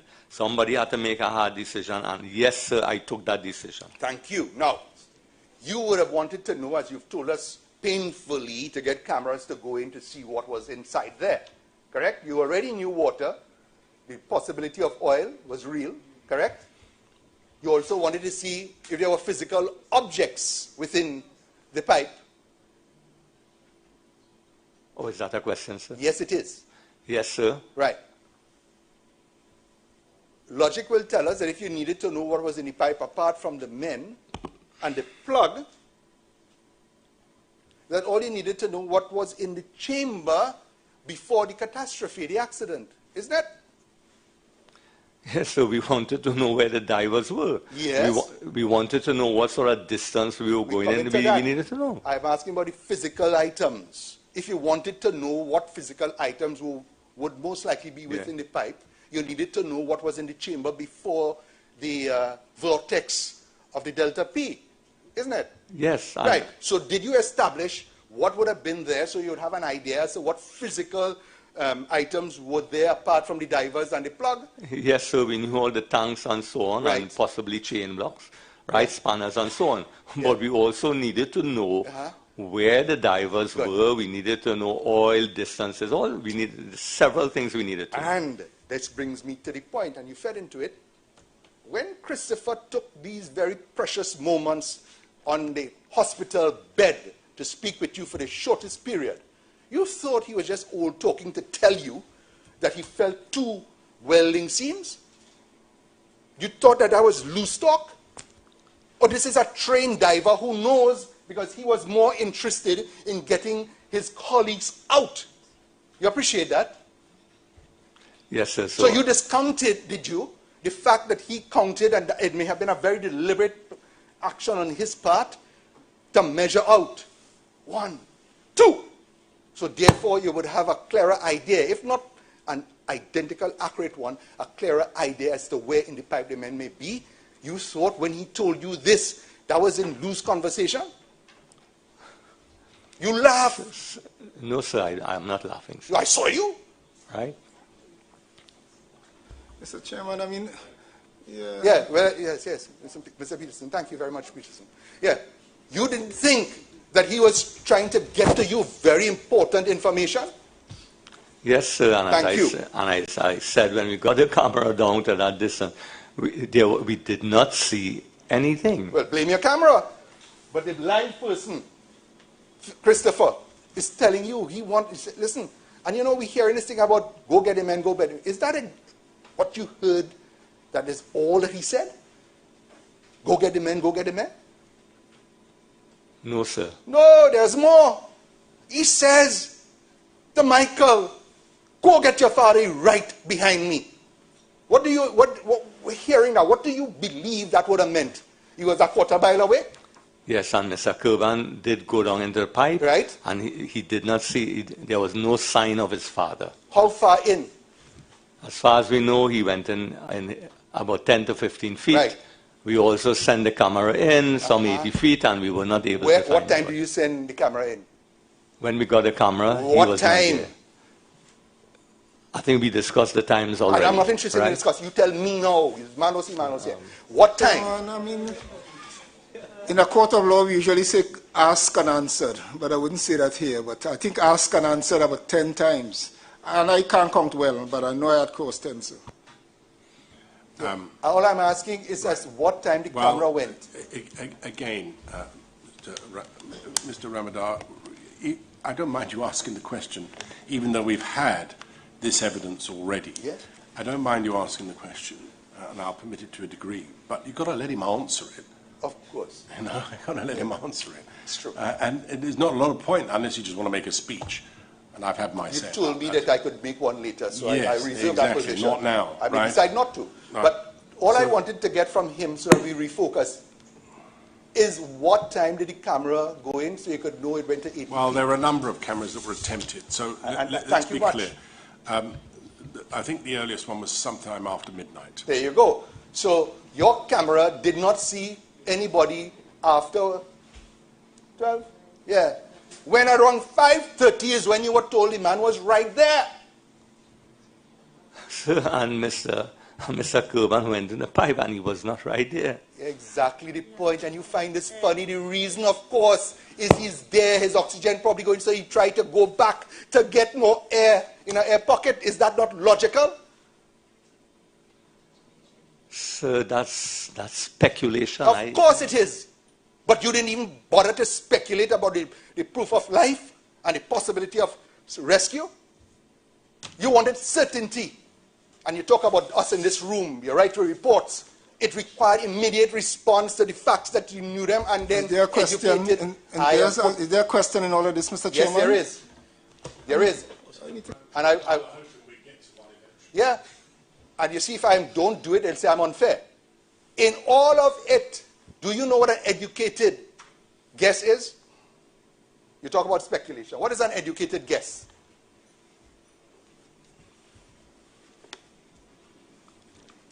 Please share with me.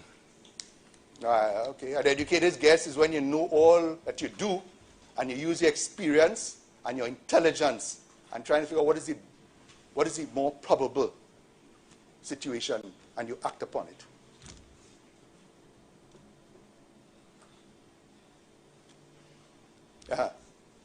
Okay, thank you. Did you use any educated guess in this effort, or you wanted perfect information?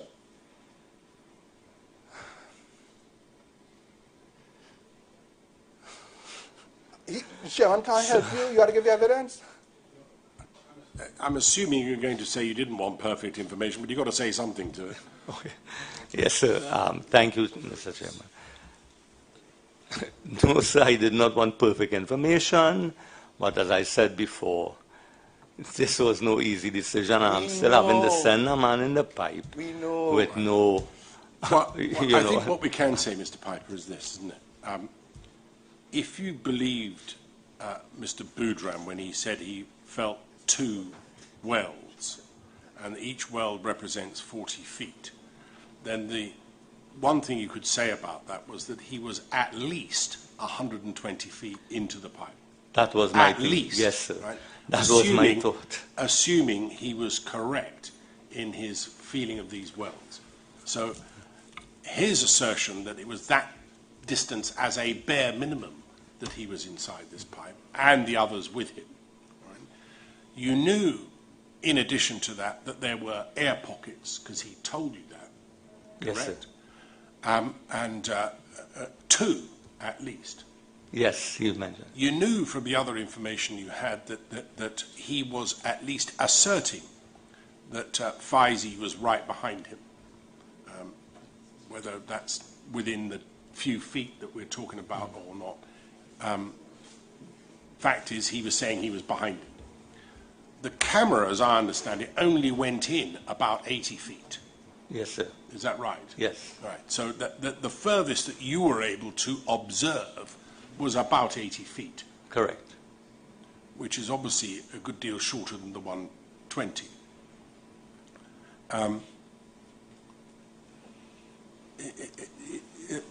You had at least that information, didn't you, as to the condition of men and the pipe?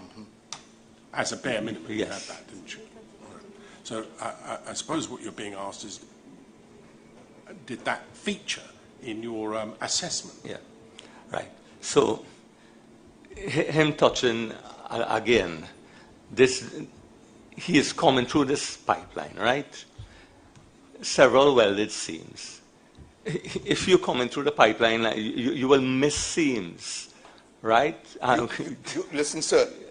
Christopher is a trained diver. You ever went in a pipe diving? No, sir. So what are you talking about? He would miss seams. If he's looking for them, you don't think that he would also know that there'll be seams every 40 feet and therefore do a measurement? Like Hansel and Gretel, you know, you throw your little bread. So you have a marker. You don't think that is what he was trying to communicate to you in this supposed conversation at 10 o'clock from the hospital bed? Yes or no?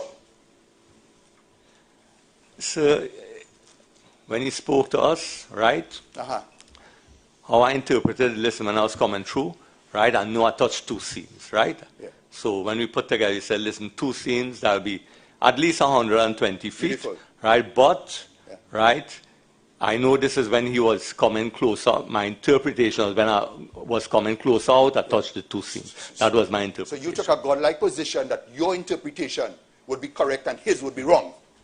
And so, again, he said his father, Faizi, was behind me. Mr. Kurban went down, he did not find Faizi, right? Remember, this gentleman was in this pipe. This is very difficult for this gentleman to give any the idea of distance.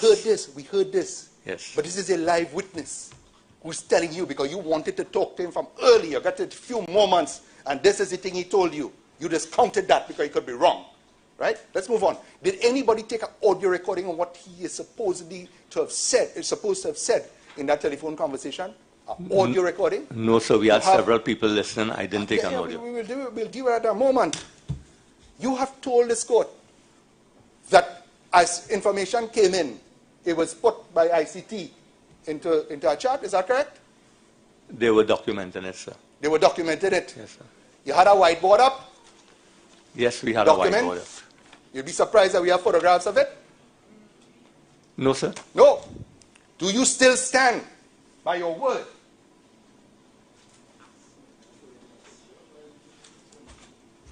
I will come to that in a few moments.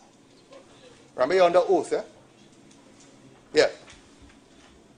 Who wrote on that whiteboard? A number of people wrote on the whiteboard.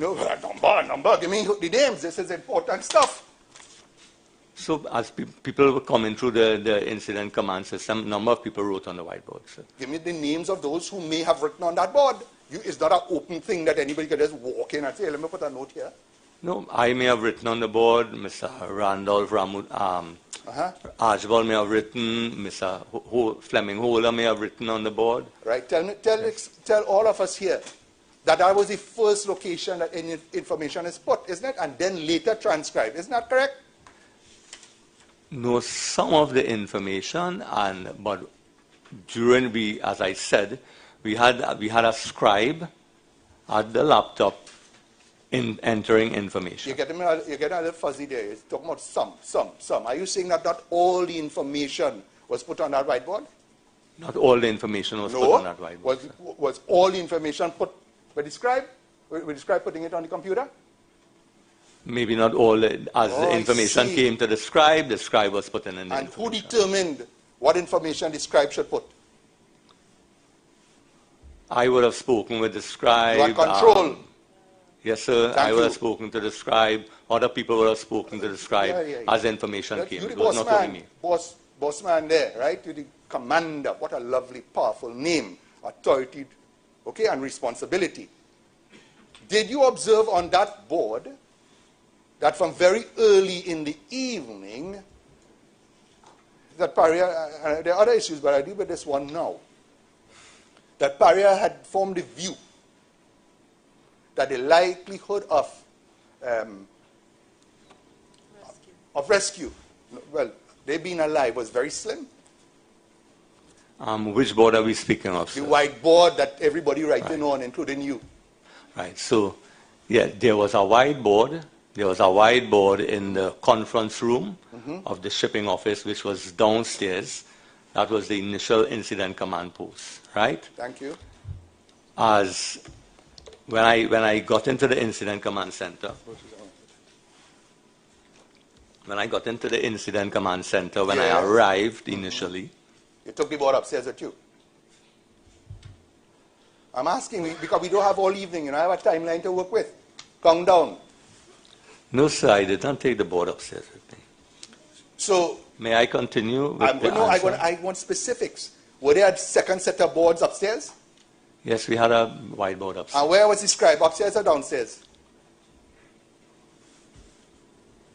When, well, the incident command post, when it was first set up, the incident command post was downstairs, and as information came in, they were just jotting the information on the whiteboard. All right.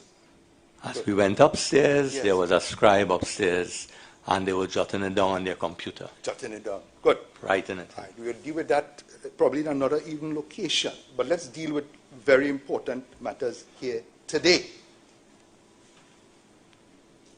Who gave you authority to make decisions about dives or to prevent dives? Who gave you, Mr. Piper, the authority to decide who should dive and who shouldn't dive, and consequently who should die and who should not? Sir, I had no authority to say who should die and who should not. Right? I started with dive. We'll come to the dying later. Who gave you the authority to say who should dive and who should not? Right. So, as the incident commander, right, the incident is under my control, right? So I had to manage the incident, and there are certain decisions that I had to take, right? Where in the law did you get exclusive right or authority? Well, I'm not sure it is. Let me rephrase that. Thank you very much. Did you make contact with the Trinidad and Tobago Police Service as an example as to what was happening? I'll give you that to start. I didn't make contact. I know we made contact with the TTFS and so on. I know we made contact with the Coast Guard, and the Coast Guard are the people who deal with diving matters. Yeah. So the fire services were alerted, correct? Yes, sir. That would be all emergency response as All, well. thank you so much. Right? And the Trinidad and Tobago Coast Guard, that is the authority we look to for diving. Yeah. And who was coordinating among the national assets? Who was coordinating among the national assets as first responders? Well, we were called the incident command. We had Right. people coming into the thing. Thank you for that. So you took command of the Coast Guard. No, sir. I did not take command of the... We were coordinating with the Coast Guard. And who I were you- cannot take command of the Coast Guard. I see. So did the Coast Guard work together with you in terms of decisions you would have taken? Yes, the Coast Guard Thank worked you. with me, sir. No. Right? But the decision... But I took the decision, sir. Of course. And it was conveyed and executed by others. Isn't that correct? What exactly you are speaking Whatever of? decisions you made, you conveyed it to others and they executed them. I spoke to my people on site about not diving. Yes, and they conveyed it. Oh, much obliged. Now, you kept repeating that you were accountable. Remember you said that in answer to my friend, that you would have been accountable. Yes, sir. Yeah. You, sir, were more interested in lives or liability?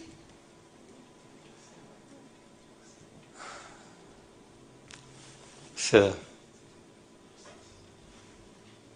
I, of course, was more interested in life, including the lives of the responders. Yeah. Right? But you said My priority is the accountable. safety of the responder. Yes, sir. Accountable. That has a meaning to you. What does that mean There to must be you? accountability, sir. Thank you, of course. And you would have been held accountable either way. For instance, if a rescuer perishes, you agree with that? Yes, sir. You agree you're accountable now for the divers having died. Well, that's for the commission to decide. And a court possibly. Okay, sir. Yes. Now, you took a decision. When I say you, I mean you and all the assets, your team, whatever, to have, what's the word for it? Where you blocked off the top of a certain riser at any time? A flange. Thank you, Mr. Peterson. Or A cap. a lid on top. A lid. Sir, can you repeat, please? Yeah. You took a decision to cap off, to lid, to enlid, or to flange, right? The top of one of the risers, isn't it? No, sir. I have no idea what you are speaking of. All right. Neither do I. Let me help. The lid was already on the riser at number 5. Yeah. At And any there was stage. Sorry. and there was a habitat with the downward pressure on 6. Absolutely. So Absolutely. what is it you want to ask? I'm going to ask now, at 6, was there at any time a flange put on the top of that pipe after the accident?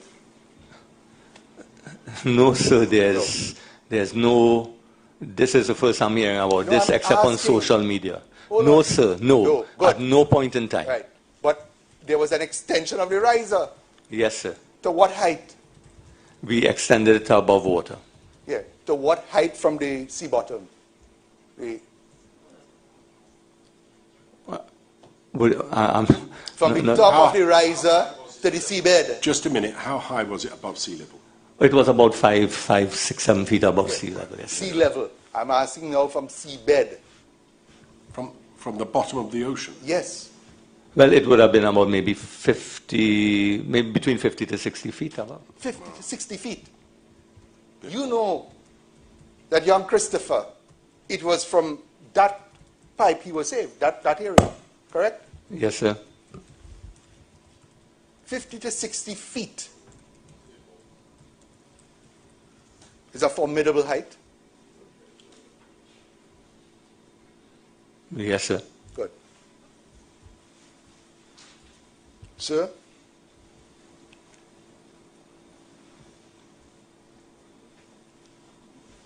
You know Yesterday you were at pains to tell us about your experience of 45 years, and you had never experienced anything like this. That meaning people get sucked into a pipe. Remember? You told us that? That's correct, sir. Yeah. And you were quite unrightly concerned, as we all agree with you, that will not be the most prudent thing for a person who is emotional or instinctual to dive in. Instinctive, I think. Whatever word, thank you. I'm so grateful. The British language is, not as respected here in some cases. Well, we're all using it. Yeah? I quite like the vernacular, but never mind. Thank you. Thank you. I appreciate that so much, Mr. Chairman. Yeah. Look it up, Mr. Peterson. Yeah. Look it up, Mr. Peterson. You're never too old to learn. Yeah. So, you didn't want a person who was... Let me get this clear now, Mr. Peterson. Is it instinctive? Am I permitted? Instinctive or emotional to enter the pipe? You agree with that? Yes, sir. Yeah. You know the name Conan Beddoe? Yes. Highly trained, highly qualified, deeply motivated diver, correct? Correct. He was willing, right? I just wanted that you knew. He was willing, knowing all that he did from the years of experience that he had and the training that he had acquired to go into this pipe. You knew that. Yes? I don't know how many years of training. I don't know he had ever done anything like this. Beautiful. So the person who was presenting himself, did you make any inquiry as to his expertise? That will be far greater than yours. Yes, sir, but again... No. Just stop with the yes. So yes, you made inquiries. Did you then ascertain how many years experience he had? Would that have been important? Sir, Yes? Yes or no? Sir, I'm still sending somebody into this pipeline wait. No, who would never have done anything like this. You're not sending anybody. You're assessing now. Remember, you are the ASSESSORS, assessors, right? You are assessing the risk factor. You needed now, this man is saying he's not related, he's not blood related to any of the divers. You appreciate that? Yes, sir. So therefore the emotive issue is diminished. Do you agree with that? Okay. He didn't just jump off a boat and dive in. He didn't. He was not acting instinctively. You agree with that? I don't necessarily agree with that. So you heard that he had jumped off a boat and tried to dive in the pipe? No, sir. We were just going into the pipe without assessing. Who? That's instinctive. You didn't assess. Did you know what assessment he made? There's no... What assessment he would make, sir? That's the point I'm asking you. Did you speak to him to inquire what he knew that you may not have known? So we knew very little. We knew very little about the pipeline. He would not have known. You knew very little, Yeah. and you took no action. You agree with that? No, I don't agree with that. You took action to rescue the men. Sir, we were taking action to rescue the men. And when did you take it? So you This can has to- avoid all of this. This You can has to avoid all- stop at some stage, sir, with the greatest of respect to my friend, Mr. You forget your partner name. You see? Mr. Jamada, Yeah. Ramada. Mr. Sorry. This has to stop. Mr. Gilson, I am doing what I have to do. Right? And my friend may be uncomfortable, but I think we're on a very important track here. Now, I tell you what we're going to do. We're going to take 5 minutes. Thank you very We're much. going to take 5 minutes now. I would like you to confine the remainder of your cross-examination to 15. So think about it in the next 5 minutes, please, all right? Thank you. And you do need to calm down a little bit, all right? I get the emotion of it, but you do need to calm down a little, all right? Please. Since I was a teenager, they've been telling me that. Thank you.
for a client, so I need to be out of here by 5 to 5.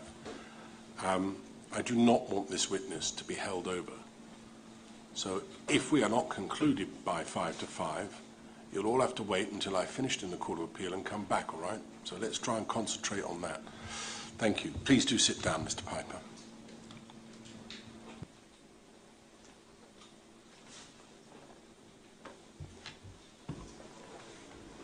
Thank you, Mr. Chairman. Mr. Piper, when we took the break, I was making inquiry of you about Conan Beddoe. Remember this? Yes, sir. Yeah. This is the person who was presented as a potential life-saving rescuer. You agree? This is the person at this point in time. Yeah. Right, I'm aware. At what time was this? Don't forget we have an appeal at 5, so do hurry up. Yes, sir. Well, if you allow me to answer the question. Yeah. What time Right. did you become aware that Conan was willing to go into the pipe? I became aware that people were diving into the pipe at about 6:25 on Friday evening. Mr. Conan Beddoe, when did you become aware that he was willing to go into the pipe? I did not get the name of the person on that night. Right? All I knew was people were willing to go into the pipe. People saying like, Yes, they had a couple of divers willing to go. One was Michael Kirban. one was Michael Kirban. You had Catherine Balkisoon, your eyes and ears at the scene. You agree? Yes, sir. So at no stage did you know that there was a professional diver willing to go into the pipe? We say all kind of people. Let me talk about professional divers, commercial professional divers. Yes, sir. We had other commercial divers there that night who told me no, shouldn't go in the pipe. You listen to the no's. Let me hear about the yes. Yes to life. So we are coming back to the same position where... Sir, let me do my job. You answer and we will get through and his lordship will go to his appeal for 5. Okay? So, question. You did not know through your eyes and ears, whether it is Catherine or whomever at the scene, that there was a commercial professional diver ready, willing, able, and equipped to go into the pipe. I don't know that there was anybody. I know somebody was willing, right? I know they had the equipment. They're able to go in that pipe. No, sir, on the conditions were unknown. No, sir, I didn't know they were able. You didn't know. Did you care to know what they knew? Yes, sir. Good. What inquiry Right? did you make? Sir. What inquiry did you make? So I keep coming back to the same Keep place. going where you want to go. Answer the question. No. Did you make an inquiry? No, sir. No, thank you Right? very much. At that time, I was trying to find out what was happening in the pipe. You remember what Right? you told Because I us? still could not send anybody in that pipe. You remember what you told us about the time countdown, yeah? Every minute becoming more Yes, and sir. more I precious. still didn't have the information Right. about the inside of And the when pipe. did you expect to get your information? I needed to assess, sir. I still could not send anybody in that pipe until I get that information. When did you expect to obtain the necessary information to give I you was the comfort? trying my best, I sir. didn't ask you that. I What was your timeline I that you were cannot- No, we can't. My lord, Stop. Could you ask him? Stop, Yes. both of you, please. One person at a time. Yeah. You ask a question, you pause. You answer the question, then you pause. Thank you. Try and keep it brief, both of you, please. Thank you. Could we, while we have... Or I'll bring it to an end. While we have this moment, to please advise the witness to answer what he's asked and nothing else. I am not here for a speech. Okay?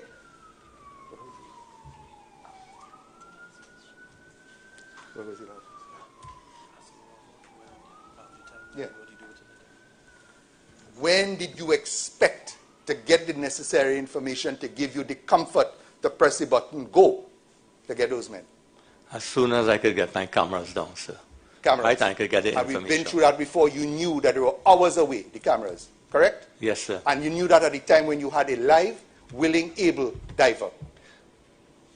Sir, if I may, are you suggesting then without the information I should just take the decision to be reckless? No, sir, I was not prepared to do that. Yeah? You use the word reckless. You use the word reckless. Yes, sir. The lack of recklessness led to what? The What death would, of what, four. what would recklessness lead to, sir? Yeah.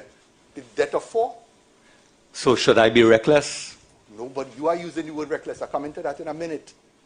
Do you know because you have taken the authority and you're the decider, and you're the one who said no dive, that your decision to not decide or to stop the diving ultimately led to no rescue. You agree with that?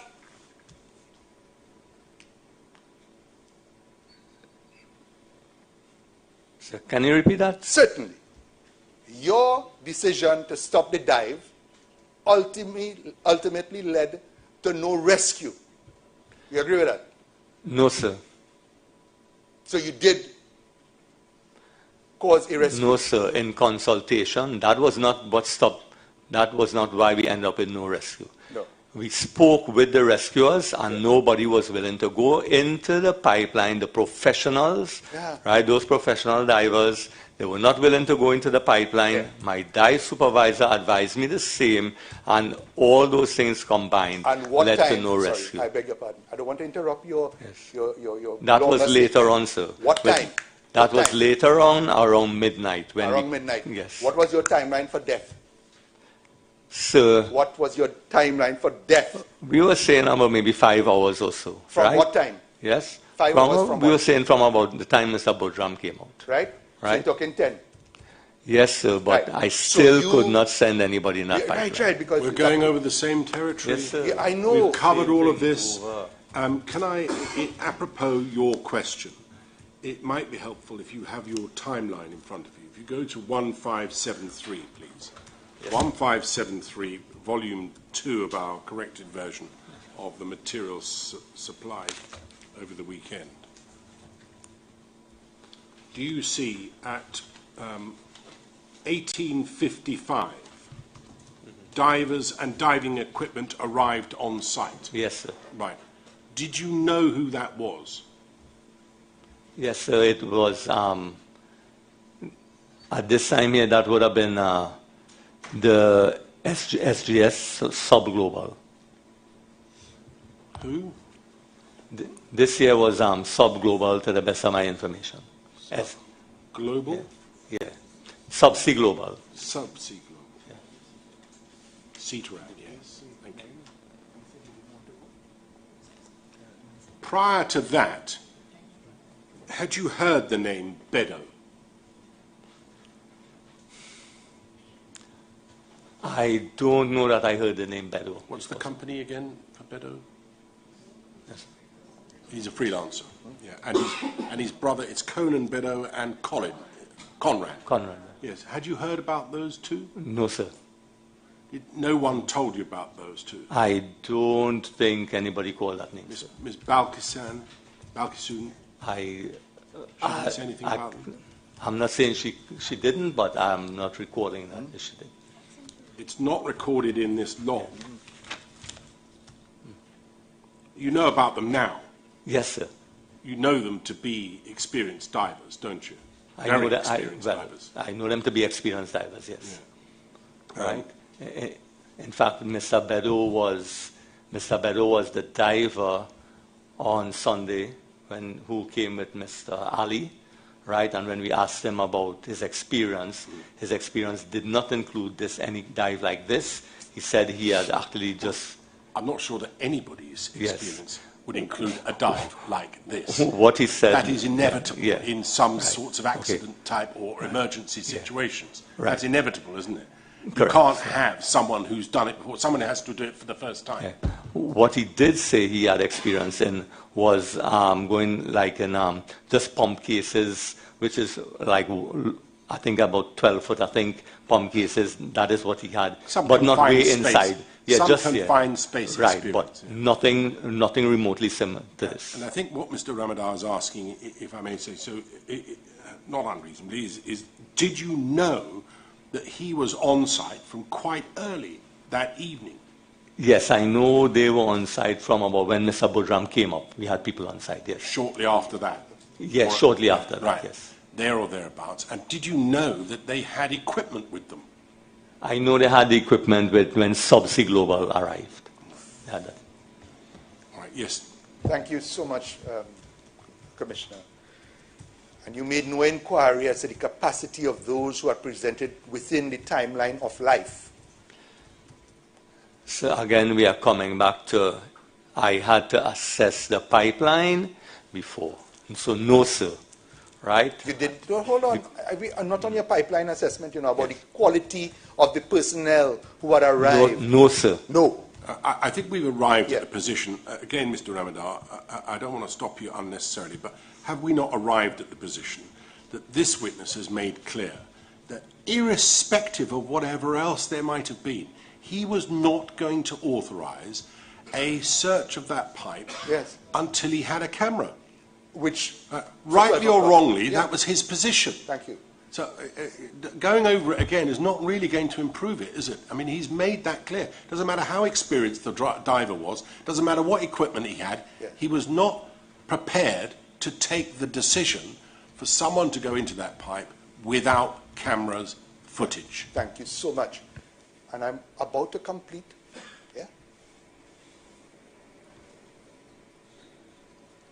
In the similar circumstances as you sit here today looking back, you would do the same thing, wouldn't you?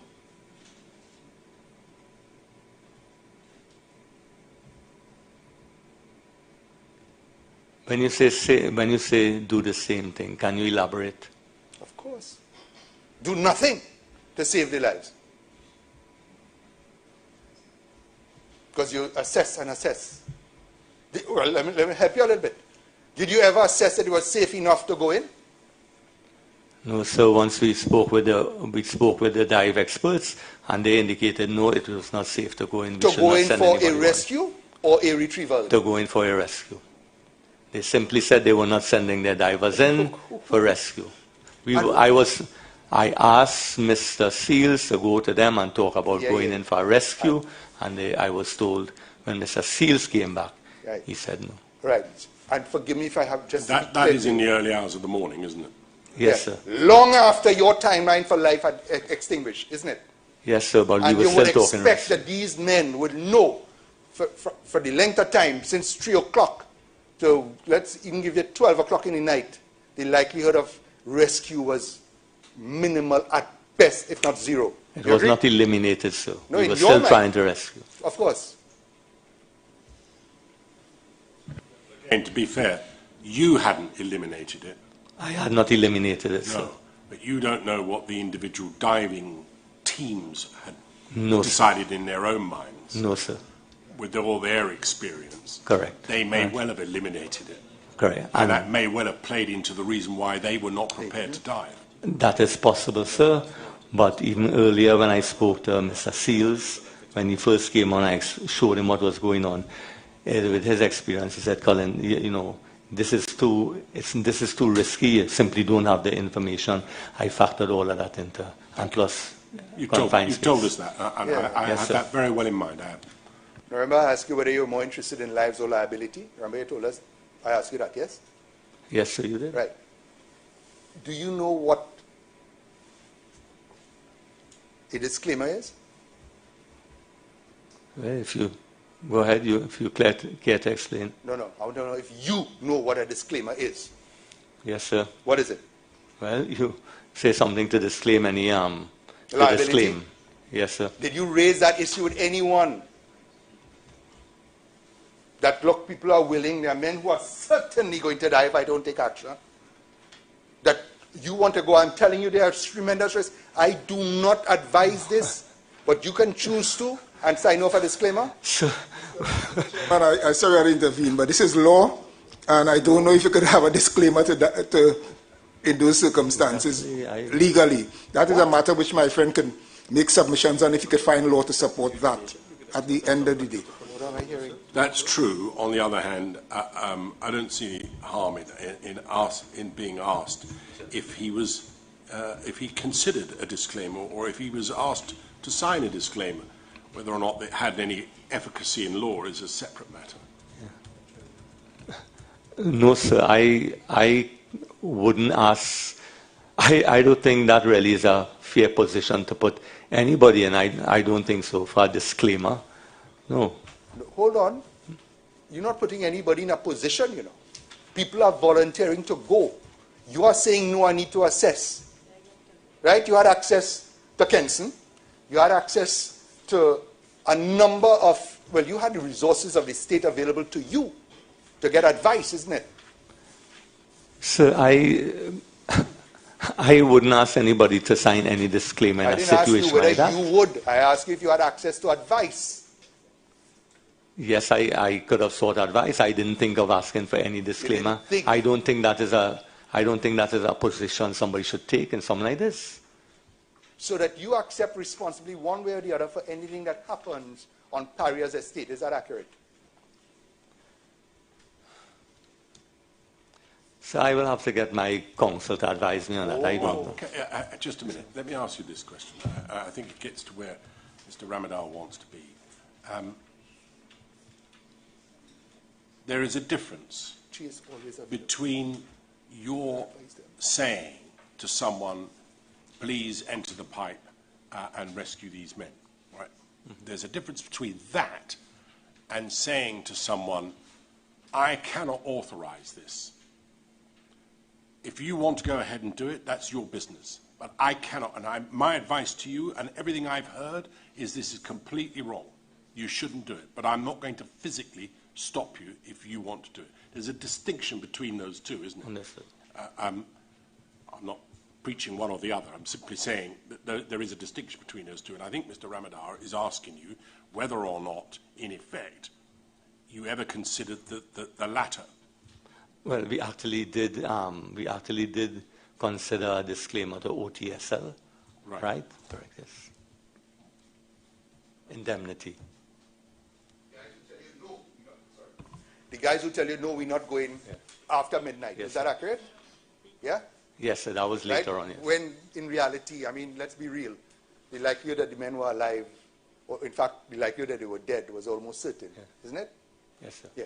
So, you appreciate that part of the contract, right? You're talking lawyer and thing, right? Part of the contract was, in the event of an emergency or so, LMCS was to provide what?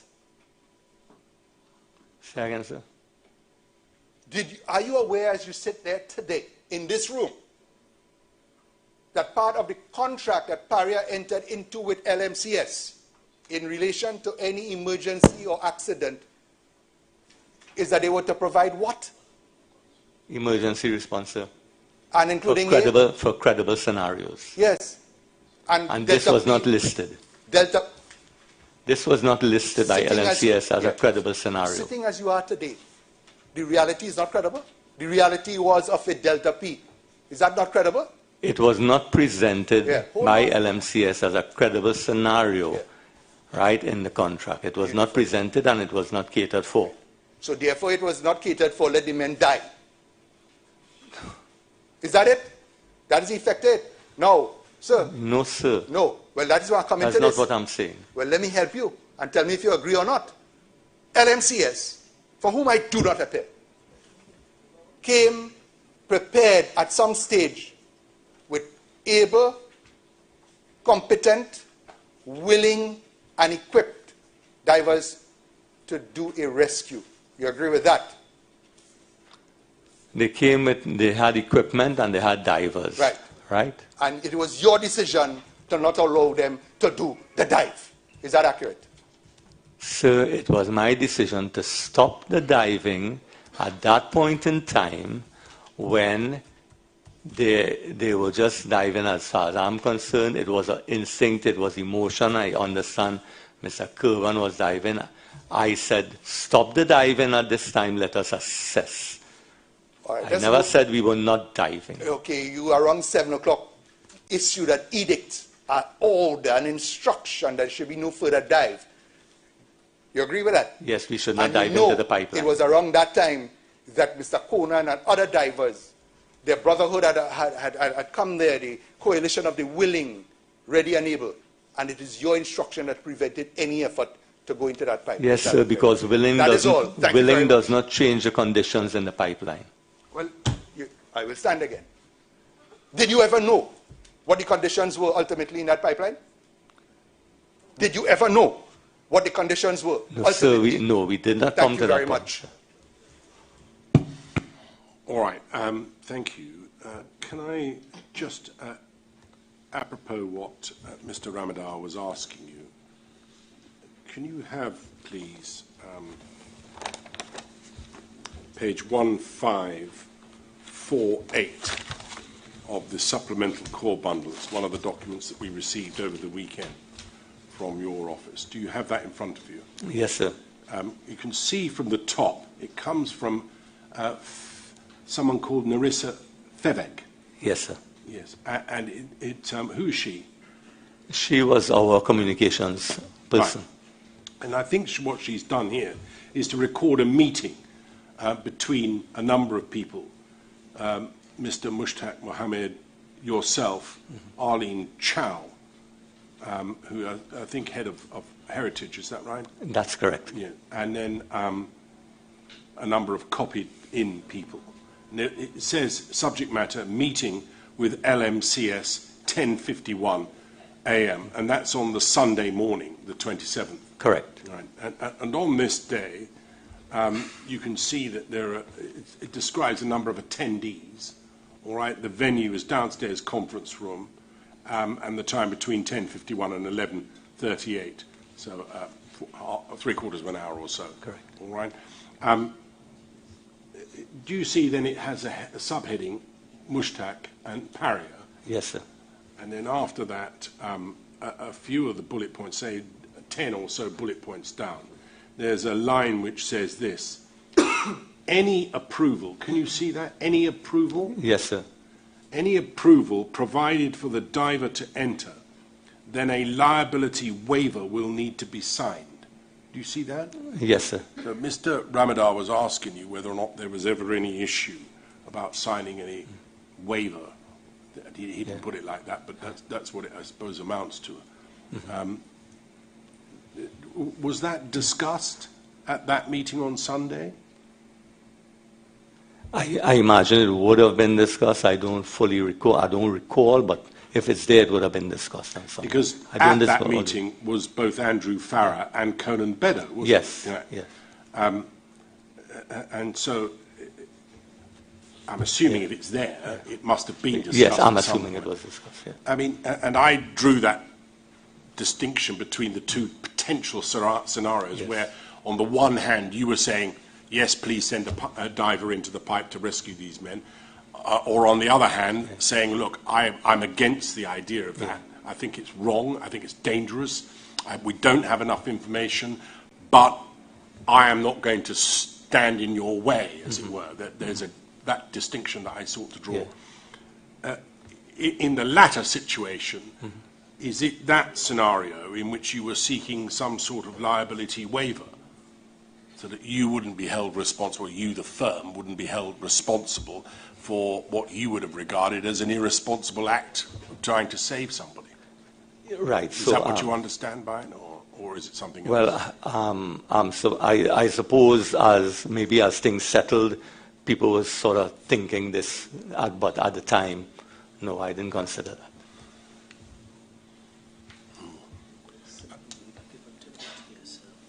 This is the one from Bert. Oh, right. Just a moment.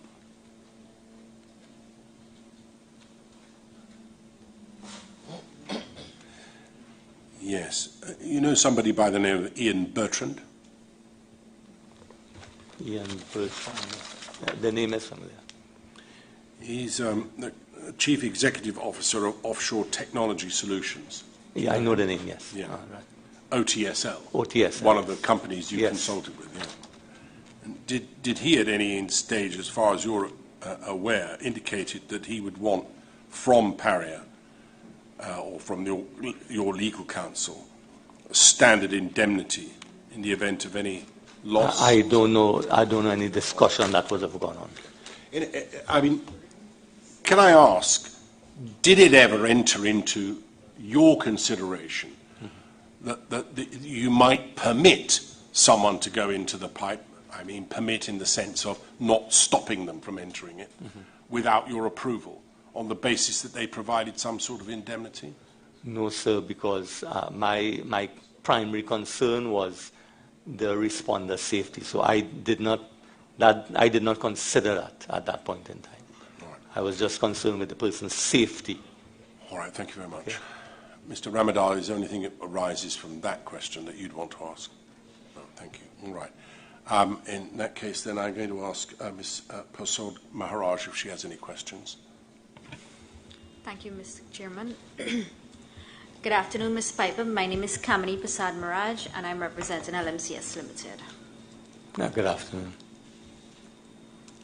Earlier in your questioning, you mentioned that Kazim Ali was contacted around 9 p.m. and where there was discussions in relation to the installation of the RISE extension. You recall that? You recall saying that? Yes, Kazim Ali called me at that time. Kazim Ali called you at that time. Now, I'd like to take you to page 1573 of the ICT records bundle.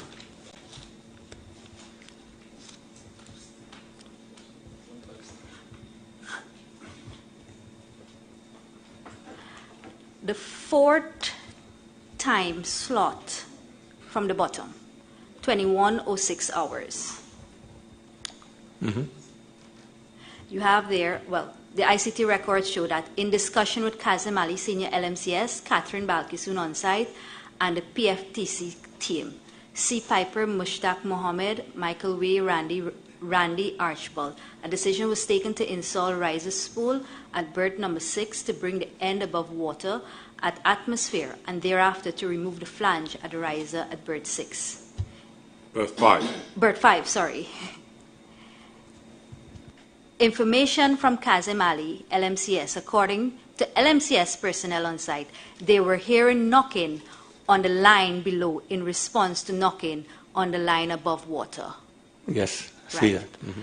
So I take it from this note that you would be in agreement that the information or the request for the installation of the riser was directly related to the noise that was being heard, the proof of life that was being had, as it is, from berth number 5. Right. Good. Yes. Yes, and if I may, I did instruct my personnel to go at berth number 5, right? I think it was Mr. Visham Harichan, and it may have been Mr. Beckles, right? I instructed them to go at the berth number 5, right? They were there with the LMCS personnel, and they were listening out, and there was And what no time was knocking. that?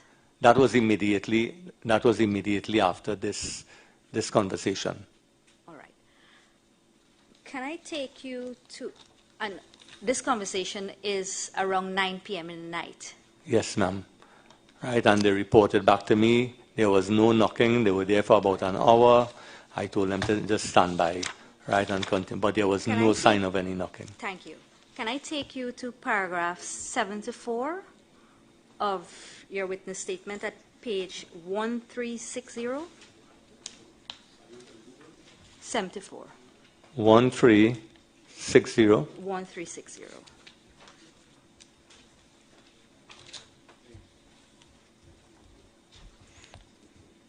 Paragraph 74. Yes, ma'am. All right. You have in this paragraph listed the number of 9 conversations or 9 telephone calls with respect to Kazim Ali Sr. You see that? Yes. Right.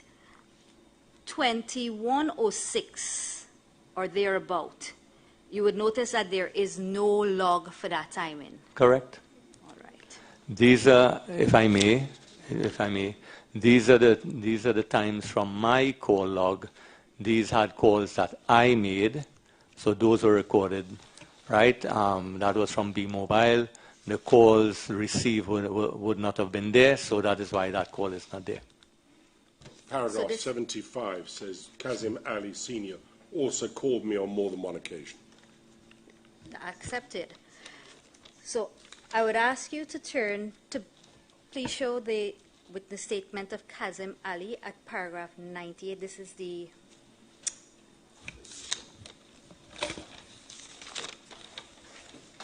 at page 2872 of the supplemental witness statement bundle.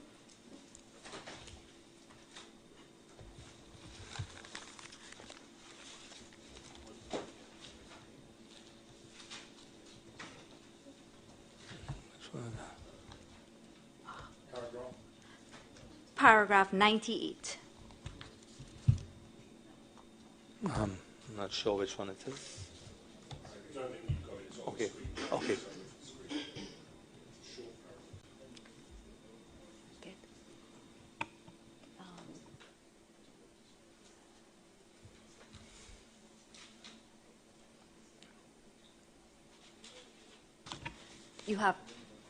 You have that in front of you, Mr. Piper? Yes, ma'am. All right. So this is Kazim Ali's statement in relation to the knock-in. And what he says here is that he was informed by Dexter that there were reports of knock-in at Bert 5. Yeah? This is at paragraph 98. Correct. Then at 99, he continues. At this stage, it would have been after 6 p.m. I called Piper and Mushtaq Mohammed. I don't know who I spoke to at first. I requested that we bolt the riser extension in order to do two things. One was to remove the chamber in order to more easily access the pipeline. The other was to be able to open the riser at Bert 5. Mushtaq agreed.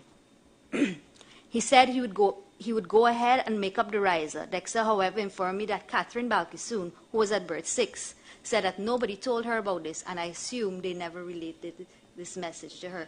So what he is saying essentially is that this conversation happened a lot earlier than you're saying in your statement and to this commission. Yeah. Right. So do you accept him? I accept that he's saying it happened earlier, but that conversation happened around 9 o'clock. All right. How long can you say did it take to have the riser installed? We give the authorization straight away, and it took them about maybe less than an hour, because the riser was already inside the chamber. And you have that recorded in your ICT. Yes. So straight away at 9 p.m., let's just take this back a little bit. Essentially, there were works that LMCS was being requested to be performed. Correct? No, LMCS made that request. Right. And at 9 p.m., they made that request, and at 9 p.m., that permission was granted. Yes, we discussed it quickly, and we granted the permission. All right. But in relation to all other requests for dive-in and all other aspects of a rescue, there was no immediate response. Because every situation is different. All right. So now, the blank at the flange at berth number 5 was requested to be removed. The installation of the riser was to be done at 6. Correct. Can you tell us or tell this commission that without the removal of the blank at 5 as requested by Mr. Ali and the installation of the new riser, whether or not there would have been access to any dive-in or rescue operations at all? Right. So when Mr. Ali spoke... No, it's a simple question. Would there be access to any rescue within the pipeline? There will be access at berth 6. When we remove the intention was to install the riser and remove the top flange on the hyperbaric chamber, and the discussion was with Mr. Ali that we will lower somebody down in the crane if we needed to. That was the discussion we had at berth number 6. So there would be access. But right? Wasn't there a bar across the top? Mr. Ali mentioned that bar to us on Saturday morning. So you were not aware that there was No, a bar ma'am. on top No. of that? He never mentioned that bar until Saturday morning. Mr. Piper, I'm going to put to you that the intention in relation to the installation of the riser was to open, whether or not it's right or wrong, was to open the berth at 5, the blank at berth number 5, because of the knocking that was being heard. The intention being that hopefully the men would have been seen, or there would have been some prospect of life to be had in a rescue mission at that end. Right. So that was not the discussion. Mr. Ali said in the discussion with me, he said he wanted to put on the riser at berth number 6 in case the compressor failed. In the same discussion, he said to me, the men said they heard knocking at berth number 5, right, and they wanted to remove the flange. I sent my people at berth number 5 to listen out, right? I sent 2 people there. They spent an hour there. We also had discussions at the time with our technical people. So they spent 1 hour at berth number 5. Remember, after you would have had the conversation with Mr. Ali about hearing the noise and the knocking, sorry? I sent them at berth number 5. When they went to berth number 5, they were listening out for the knocking. They were also knocking, and they were not getting any response. This was at 9 p.m. in the night. This is when the request was made, right? I immediately dispatched them there, right? In conjunction with that, we told Mr. Ali we will get back to him on the blank. We told Mr. Ali we would get back to him on the blank because we did have some concerns in removing that blank, what would happen. So we spoke to our process people, and at the time they said they had too little information, right? And there was no sign, there was no knocking we were hearing. So at that time, they said to Mr. us... Piper, you heard there was no report from PARIA's personnel that there was any knocking or confirmation of the knocking being heard by LMCS's agents and personnel. They were together with the LMCS personnel. But you have permitted the secondary plan that Mr. Ali had proposed to you? The secondary plan in order to install the riser and to open the blank at berth 5? Right. We permitted the riser to be installed, right, at 6. Good. When we spoke, we continued listening out. We were knocking the pipe, if I may. We were knocking. There was no knocking at berth number 5. Our guys were at that point with the LMCS guys at berth number 5. We're going around in circles now. We're going around in circles. Sir, the last question. Please. The last question is that at that point in time, did you understood the condition of the pipeline before allowing that? Because that has been the theme of what you have been saying to the Commission, that you didn't understand the condition of the pipeline, within the pipeline, if there was going to be a second Delta P, et cetera, right? Did you understand it at the time that you gave that permission, what effect that would have had? Having been very considered?